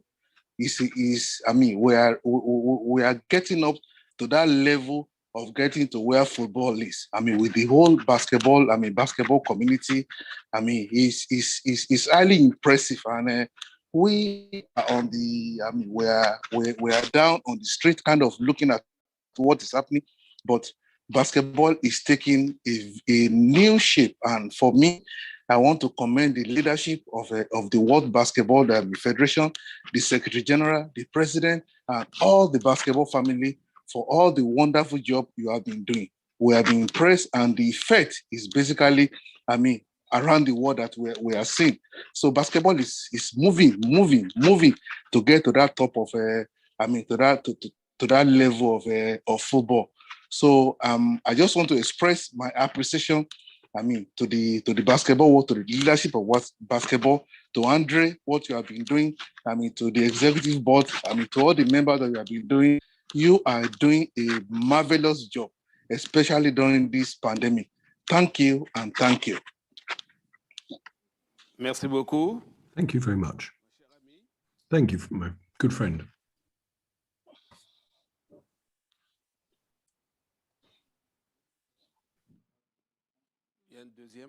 Was there a second question? Perhaps there wasn't. Perhaps there wasn't. Well, thank you very much, Ingo. Thank you. There are no further questions. So this means that the Treasurer's report has been approved. As we said when we opened the Congress a bit earlier, item 9, that's to say amendments to the statutes, and item 10, matters relating to national federations, will be taken together. And to do that, I will ask the Secretary General to come back. Thank you. Thank you, President. Dear colleagues, a few more minutes of your kind attention, please, to important matters. 1.9 has to do with our governing document, the FIBA General Statutes. And the Central Board has put forward a few changes, a few amendments, which may not look as structural as we were used to perhaps 10 and 15 years ago in every Congress, but they are both symbolic and substantive at the same time. Moving now into the presentation of these amendments, one has to do with women in basketball, our strategic priority, and we will introduce a clause in the statutes according to which every FIBA commission will have, as of 2023, a representation of both genders with a minimum of 30%. Also, a rule that was missing and was certainly long overdue, even though the practice says that we do have 2 ladies in the executive committee, this was not a mandatory rule, and it has to be one, and therefore we will have a rule for mandatory representation of both genders on the executive committee of FIBA. At the same time, one of the initial articles of the statutes, which has to do with the role of FIBA, will include a new paragraph, a new article, a new subsection, which will say that it's part of FIBA's role to promote women at all levels of basketball governance. And we hope that we will arrive one day at the point that we will have to delete this when we have really delivered on not only our objectives, but also our promises. The second set of changes have to do with what we would call digital innovations, and it has to do with 2 separate matters. One is, of course, to confirm that what we're doing today can be done also in more regular times, if you allow me the expression, also when the Swiss legislation does not specifically regulate, but it's the FIBA statutes that allow the Central Board to call for a Congress virtually, or a Central Board or an Executive Committee, as well as to vote electronically. Further, on a second topic, FIBA has collaborated with the ASOIF, our Association of Summer Olympic International Federations. We are not only chairing the group of innovation with our head of digital, we're at the same time participating in their esports group. Our legal team and the legal commission took together and compared several different approaches to the topic of esport, and we have introduced what we believe are best practices in terms of regulation in our statutes in order to ensure that e-basketball falls within the scope of FIBA, and we know how this works. This will trickle down then a process at national level. We know that since we launched the Esports Open last year, several of you had changes in their assemblies of the national federations, including esports. And even if there is an esport organization in your country, it's not a bad idea after today that you have a look with your lawyers, or if you want to ask the FIBA legal team here in the headquarters to assist you in including e-basketball in the statutes of your federation, so that you ensure the governance is taking a shape similar, but of course more modern, to the traditional basketball structures. And the last will be some compliance matters with official 3x3 basketball rules that were not being mentioned incorrectly, if you allow me the personal remark, in our general statutes. Therefore, compliance with the official basketball rules and the official 3x3 basketball rules will become part of the mandatory requirements for national member federations of FIBA, and the usual cleanup that if you give a text to a lawyer, there will be always something to correct and to improve. But in this case, these will be formatting and typos corrections, non-substantive. So these are, Mr. President, the presentation on the amendments. I will move directly to the second point, and before we vote, of course, we will open for questions. And the second point has to do with national federation matters. I would like to report on 2 federations, one on which we will have a vote also, and a second on which I will give a report for a positive evolution. They're both in the Americas. One is Peru, and the other is Mexico. Regarding Peru, unfortunately, we have not seen the federation for the most part of the last 5 years participating in any international FIBA activity. There were elections in 2016, and unfortunately, after these elections, there was no real governing body in the federation ruling the basketball in the country fully. The Central Board appointed a fact-finding group. Our Central Board member, Mr. Bedoya from Paraguay, as well as a lawyer from Buenos Aires, were asked to travel. They traveled. They spent several days meeting all shareholders, stakeholders. They reported back to the Central Board, and we established a FIBA task force back in 2017. However, although the task force with the Olympic Committee and with the government representatives and federation representatives did not manage to put in place a process simply because representatives of the federation and individuals maintained old entries in the registry, and these entries, to make this as simple as possible, make it impossible until today, several years later, to hold elections. Therefore, in 2018, the Central Board decided to suspend the FDPB, the federation, the Federación Deportiva Peruana de Baloncesto. In our Congress in 2019, I give you a report, we, according to the rules, had to decide on whether to renew. We renewed the suspension.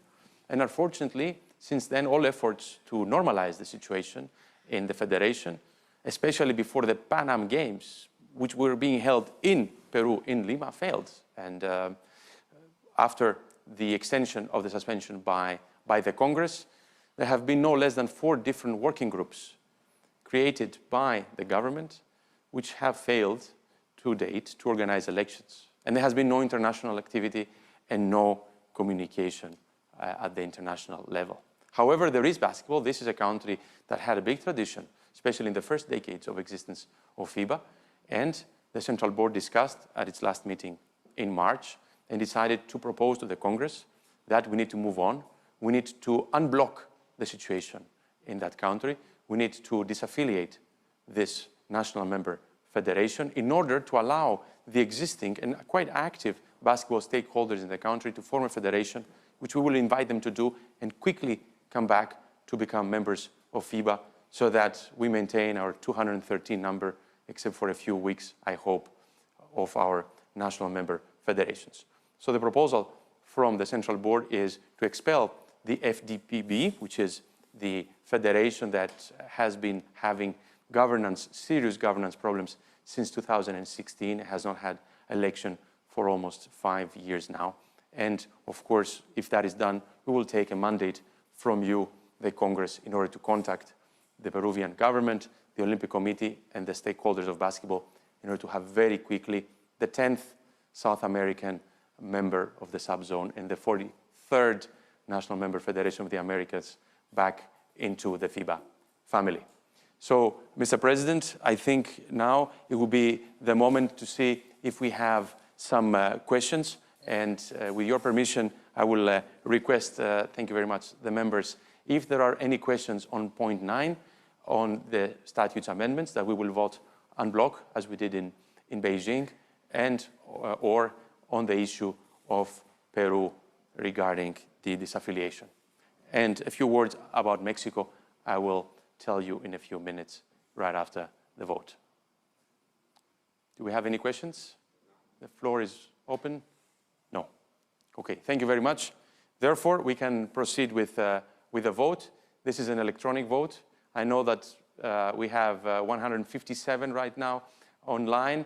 A few minutes ago when we checked, I know for some the connection is not stable, but I do know that many of you had a practice session, because in basketball you need to practice before you score, and in our case you need to practice before you vote. You had a practice session with our technical team, and I will now remind you the voting procedures. Voting is only for the first delegate of each national federation. And we would invite you to go back to the email you received from our secretariat click on the link, not yet, when we open the vote, click on the link, then enter your credentials, select yes or no or abstain, and then confirm the vote on the next page. I repeat, you will be able to go on the platform, select English or French, include email and password as they were in the email you received from us, only the first delegates, vote, and if you see this error message, just reload the page and you will get, again, the landing page for your login. Now, you will be asked after you vote to confirm or change. It will tell you in your first question you voted yes or no, etc., and you will confirm. If you have a problem, we have our hotline, as we did in the roll call earlier today, and we tried and managed, I think, to solve many technical issues. The green tick will mean that you have successfully voted. You'll have a countdown clock on the screen of 5 minutes that will start when I give you the signal. Of course, if you have this beautiful green tick on the screen and there are still 2-3 minutes, feel free to leave your desk if you need a break, but don't do that for too long, because once we return, after the vote is closed, I will tell you a few updates about Mexico, and then our lawyer, external lawyer, together with our in-house team and our IT team will give me the result of the vote to announce to you. Now, you have 5 minutes. Also, those who will be on the hotline will have 5 minutes. We will not be able to extend that in a regular scenario. So I ask you to vote now, and we start the countdown of 5 minutes on the screen right now.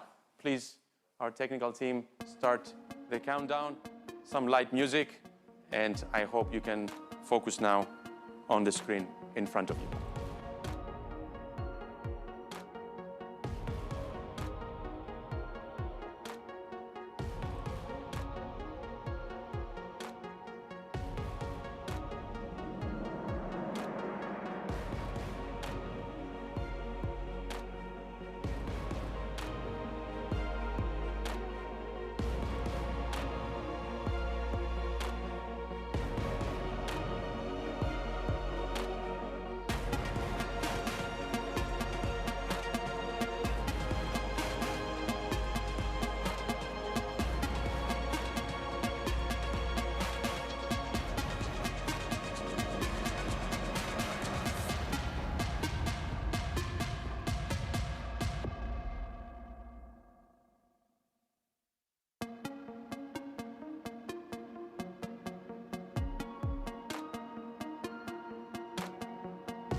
And the vote is closed, dear colleagues.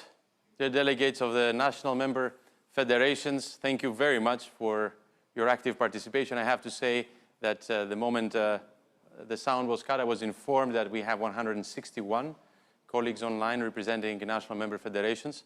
And as a few seconds are needed until our results are received and they come to me for announcement by our external lawyer who is reviewing the process together with our IT experts, allow me to say on the good side of the news regarding Mexico that a few weeks ago we had the pleasure of lifting conditionally the suspension of the ADEMEBA, the Mexican Basketball Federation, which had been through a difficult process in governance. Although we had streamlined the procedures and we had a newly elected board and newly approved statutes, it took no less than a year.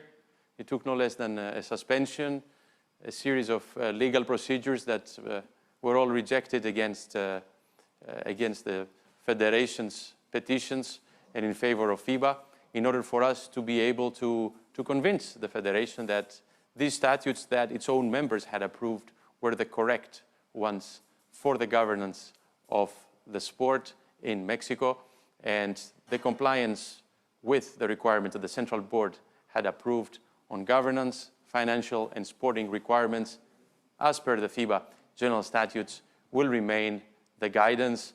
Now we have a board that is functioning. We have a new Secretary General in the Federation, and I would like to appreciate the leadership of our two colleagues, Modesto and Mendes, for that process, as well as the help of the National League Committee and, of course, CONADE, the ministry, and the league that have all now united close to the Federation in order to present a very competitive team in the Olympic qualifiers, as well as in the Americas and world competitions that this big country certainly can represent itself in the best possible manner. So these are the good news. Of course, we have a task force appointed to monitor the process. Our regional office in Miami is well equipped, I think, after the experience of the previous months, to monitor the process.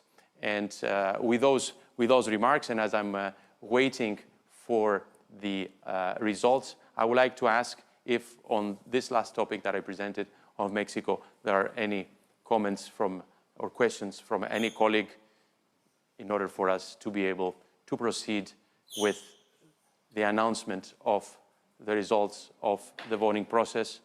And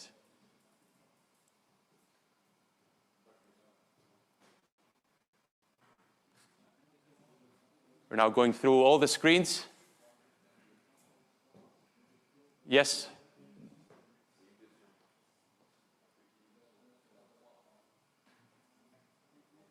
Please. Señor Modesto. Solo agradecer, Andrea, a toda la familia FIBA. Estamos muy emocionados que nuevamente acepten a México en la familia FIBA. Muchas gracias. Es un honor estar nuevamente dentro de la familia FIBA. It is an honor for me to be in the family of FIBA. Thank you. Thank you very much. We appreciate those words. And this is one more confirmation that we can, and we will, of course, work very well together. So with these words, I think I have a small card waiting for me here with the results. For the amendments to the FIBA General Statutes, we have received a total of votes 139. The votes taken into account to calculate the majority of 2/3 needed were 138, since abstentions do not count for the majority. The majority of 2/3 needed is 92. Yes, 137. No, 1. Abstain, 1. Therefore, the amendments to the General Statutes are approved, dear colleagues, and they will be uploaded in English and French on the website of FIBA as of Monday. On the second topic, National Federation matters, total votes cast 139. Votes taken into account to calculate the simple majority, 128. Simple majority, 65. Yes, 126. No, 2. Abstain, 11. Therefore, the proposal of the Central Board to disaffiliate the National Federation of Peru is approved. And of course, we take upon ourselves the mandate to bring very fast Peru back to the family with the new federations. Thank you very much for your trust, for your confidence, and for the collaboration in this voting process. Mr. President, this concludes points 9 and 10 of the agenda of our Congress. Thank you. Merci beaucoup, Monsieur le Secrétaire Général. Thank you very much, Mr. Secretary General. So these 2 points have now been approved by Congress, and we'd like to thank you for your confidence. We can move on to item 11 of the agenda, which is report by the FIBA Foundation. To start, we have a pleasure to listen to a message from the president of the foundation, my friend Horacio Muratore, who is also the president of honor of FIBA. Estimado señor presidente, estimado señor secretario general. President, Secretary General, Treasurer of FIBA, colleagues, friends, presidents, and representatives of national federations that are affiliated to FIBA. Many of you, I'm sure, will have heard from the Secretary General and remember what he said at the last Congress in China. And in that speech that he gave in China, he told all of us about the new One FIBA priorities for the period 2019 to 2023. And he made it absolutely clear that all departments and all the regional offices had to work together to plan and carry out their activities based on said priorities. The idea has been that we would show that by working together, that governance of One FIBA, which was approved by all national federations, not only was it just something that existed on paper, it became a genuine reality. And for that, and because of the work undertaken by the foundation, is to meet strategic priorities of FIBA, and particularly the 3 main ones, to broaden the family and also empower national federations and women in basketball. But also we have the cultural side of basketball, and also we have basketball for good. So looking at the cultural side of this, our mission is to safeguard our history so that we can bequeath something to the coming generations as the custodians of the Patrick Baumann House of Basketball. We want to keep all the memories of our sport there. And it is important that we look at the traditions of basketball so that we can provide this information to the coming generations. Our idea is that we become the world reference for the history of basketball and for the exchange of knowledge and ideas. Looking at Basketball for Good, the second pillar, we offer youth programs which promote education, health, and well-being, and which provide people with the tools that they will need so that they can fight against injustice and inequality. As part of the Basketball for Good programs, we offer education to those who benefit from it so as to provide them with guidance and so that they can use the knowledge that they gain and that they can use it within their national federations. The idea here is that they should create their own projects, and they should do this by empowering their local federations, and they should bring about the necessary changes in their countries and communities. And we make a particular and conscious effort to make sure that we have gender balance when we're bringing on youth leaders. And we believe that all of this has to be done in line with the interests of the local federation. For all these projects, The We Foundation, and we'll be hearing from the director a little bit later on. So we in the Foundation pursue those same objectives. We want to bring in national federations into basketball for good. We want to train youth leaders so that we can then pass on that training to participants so that we can plan, carry out and monitor basketball for good federations through mini basketball and 3-on-3. We have these programs so that we can encourage young people, so we can encourage them to enter into training so that they can avoid social problems where they live. And we see basketball as a way to help them with, because of a lack of physical exercise they might get, and because of the violence that exists in their areas. And we can use basketball to do this, and we're using mini basketball and 3-on-3 as a way in which we can broaden the basis of this. And we can do this within national federations and within people's individual countries. We want to increase the number of people who can arrange and organize mini basket and 3-on-3 events. Finally, I would just like to thank Florian Wanninger and his team for the work that they have done. And I would also like to thank the people, Eduard Bazi's committee that has been helping us, and also the fundraising committee as well. And also all the staff of the foundation for the very useful work that they've done and for the support that they've given us despite the pandemic in 2020 and what has gone so far of this year, 2021. And again, I would like to give a particular thanks to our president and to our Secretary General and to our Treasurer for all the support that they have given. They have given absolute support to us. Thank you very much to all. Thank you very much for those words, dear Horacio. If you'd like to know more about the activities of the Foundation over the last 2 years, we would be able to ask Florian Wanninger, its director, to tell us about them. Florian, you have the floor.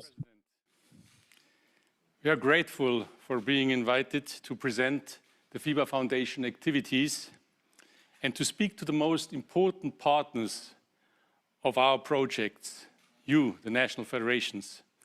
It's the third opportunity since 2017 Congress in Hong Kong and 2019 Congress in Beijing.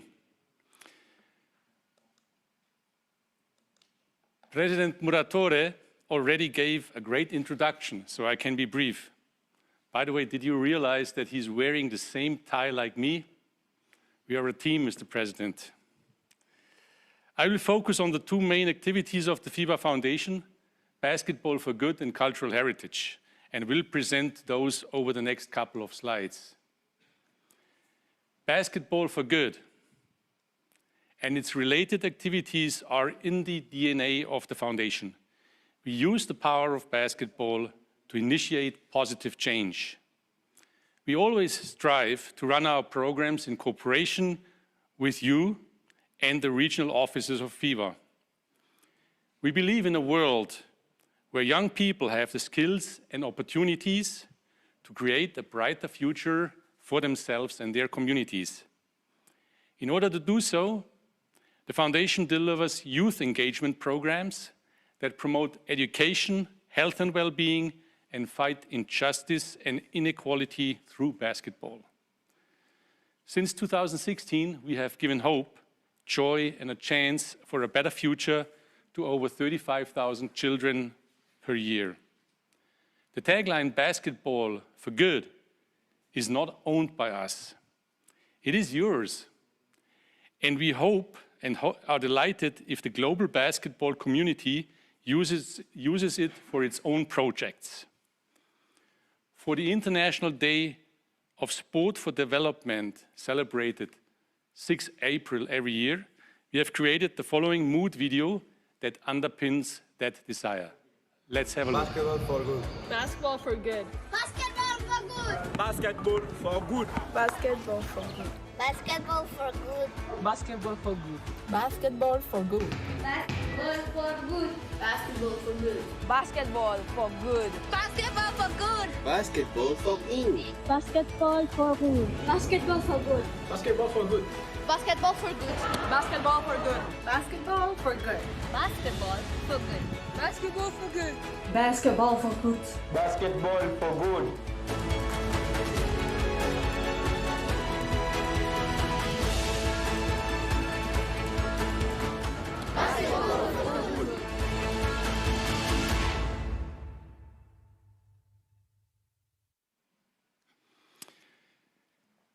Our next slide shows our current global footprint.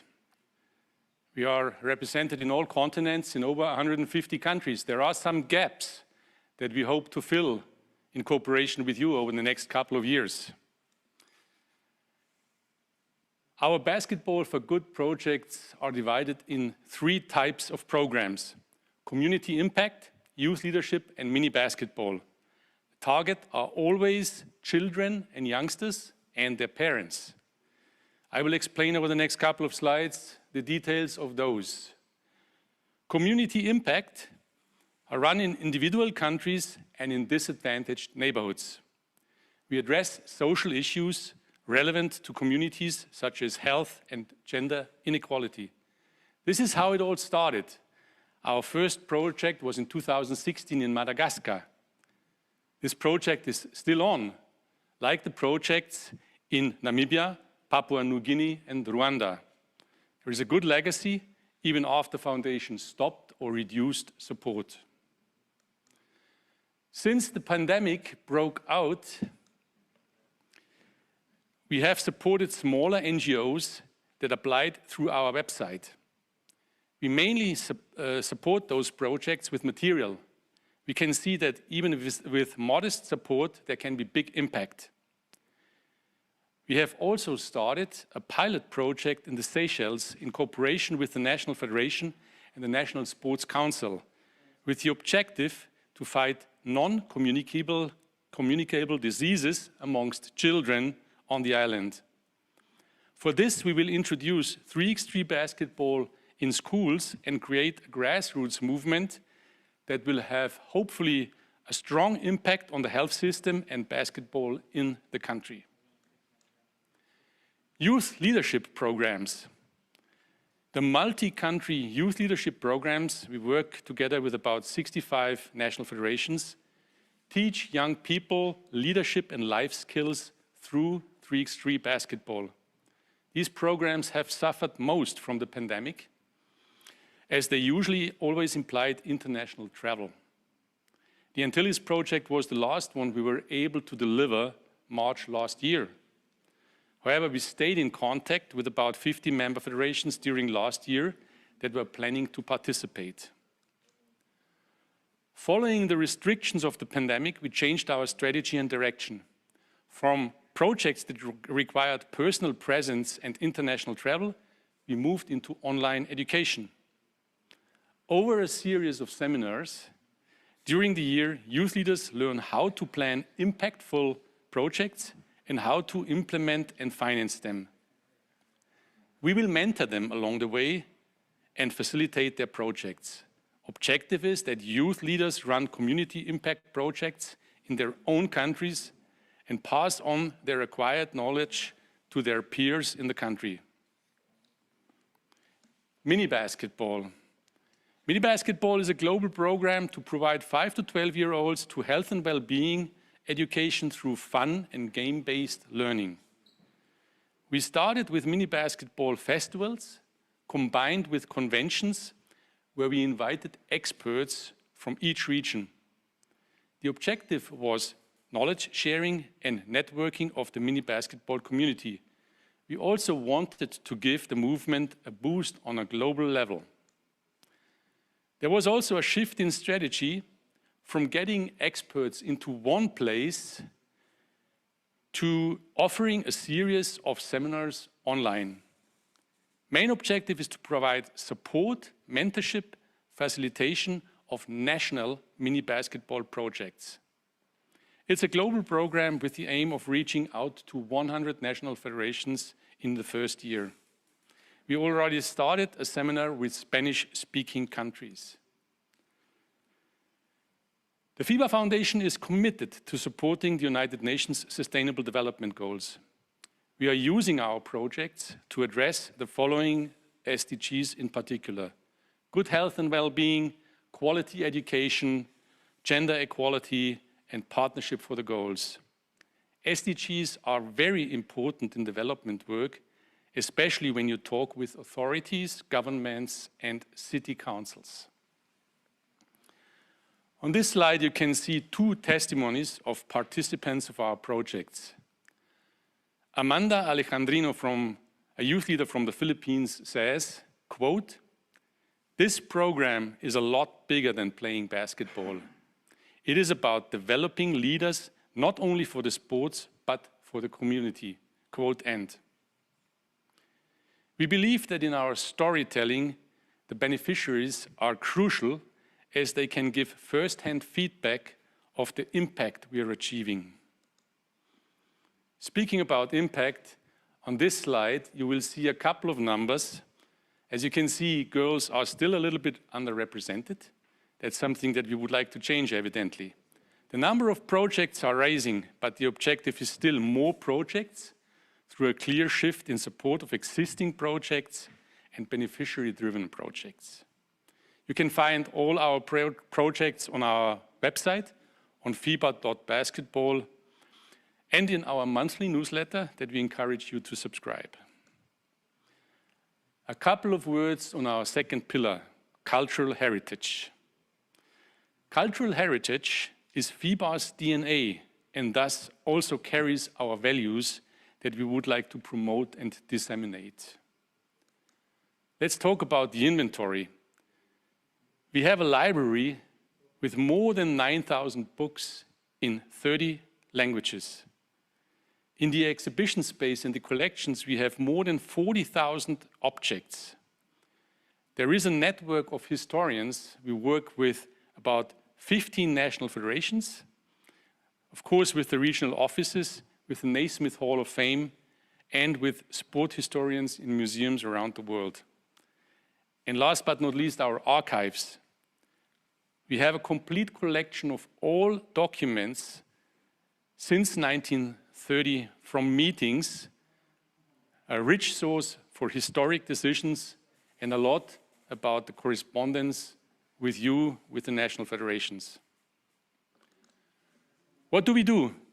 Very simple, 3 words. We preserve, we research, and we promote and educate. And our main objectives, we want to be a global reference, we want to manage and grow the collections, we want to disseminate and promote, and we want to work with you, the national federations. The Hall of Fame ceremony 2020 and 2021 will be held this year and will be shown live on our online channels on 18 June 2021, the birthday of FIBA. Latest activities, of course, we are always looking for new objects. A couple of examples. We made a replica of the first World Cup trophy, 1950, which could not be found anymore, and we made this from a photo. Same for the World Cup trophy in 1967, and many other things. FIBA Secretary General Andreas Saglis sent a circular letter to you recently, asking you to contribute to the library, and many of you responded. Thank you. We encourage all others to do so as well. We work on an improved version of a virtual visit of the museum, and we organize an annual photo contest where we always publish a book at the end of the year with the best images. This is basically coming now to the end of my presentation, and I would like to use this opportunity to thank the previous presidents of the foundation, first President Bob Elphinston, Sheikh Al-Thani, and of course not to forget late Yvonne Mainini. I'm grateful to them for all their wisdom and leadership. This concludes my presentation, And I need now a pass from my compatriot Ingo Weiss. And I would like to finish with a call to action. Let's work together and make basketball for good more widespread, more impactful, more inspiring, and a rich source of hope and aspiration. Here's to cooperation. Thank you, Mr. President. Merci beaucoup. Thank you very much. Thank you, Florian.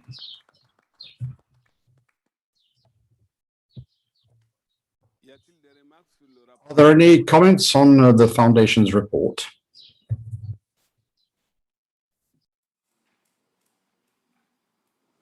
L'équipe technique est en train de vérifier. The technical team is just checking. Thank you. Apparently there are no questions. So the report of the Foundation is approved.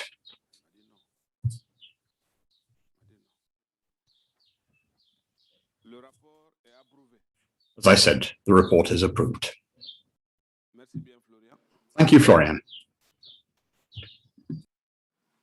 As we announced at the beginning of our Congress, we haven't received any request to raise any points under miscellaneous. So we can move on to the last point of the agenda, remarks for the closing of this Congress.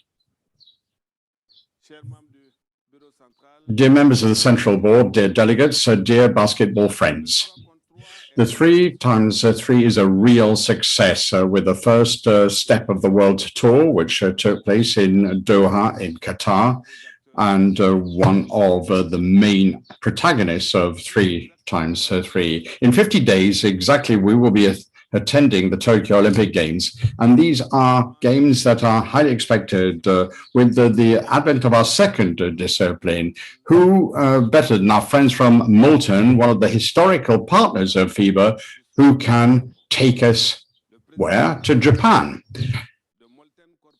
The CEO of Molten Corporation, Mr. Kofumi Kamiaki, wants to address a message to us.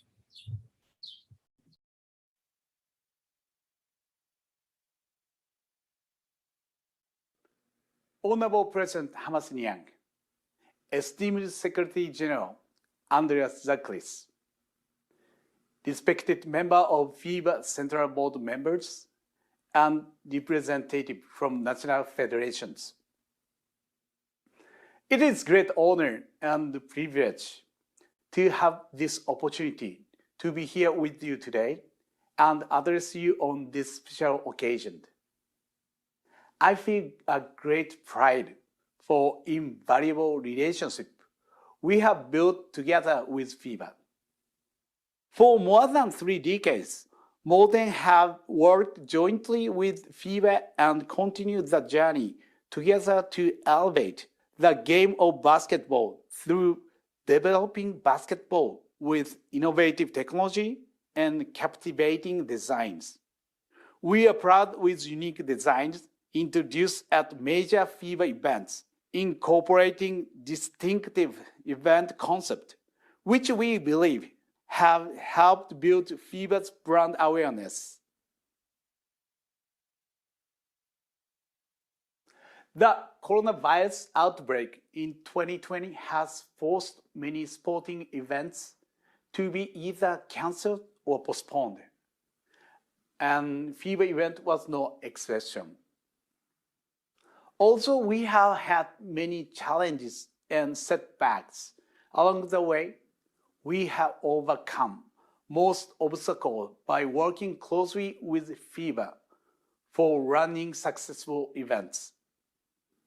We have also worked side by side with national federations during the pandemic to keep up the energy and spirit of basketball, even in the worst times.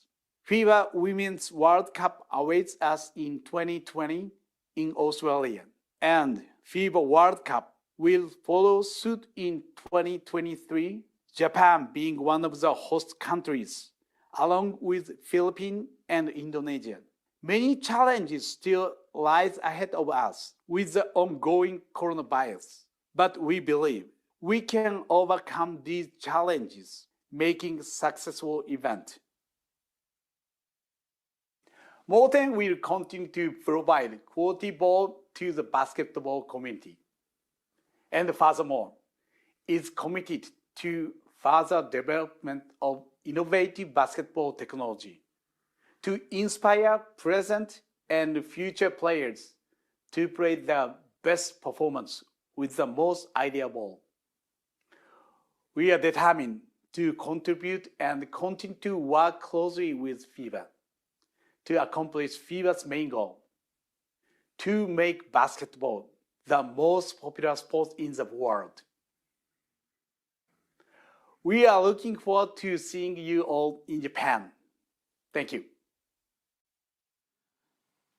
Merci. Merci pour ces mots. Thank you for those words. Thank you, Mr. Tamiaki. It is a real pleasure to be able to count on your support. Now, I would like to close the Mid-Term Congress. It has been a pleasure to spend this time with you and to have this digital Congress. I'd like to thank you all, delegates who have decided to really participate in our meetings, irrespective of the time, whether it was late at night or early in the morning. Thank you also to my fellow members of the Central Board for their presence here today. Thank you to the Secretary General and his staff for the quality of the documents that they have prepared for us and which were presented to us today. And finally, a word of thanks to the technical team who've done a remarkable job of work, who've allowed us to organize this first virtual Congress and to make it into a real success. And also, I'd like to say thank you to the interpreters for their efficiency. I'd say goodbye, au revoir. I look forward to meet you on a basketball court. The Mid-Term Congress is now closed.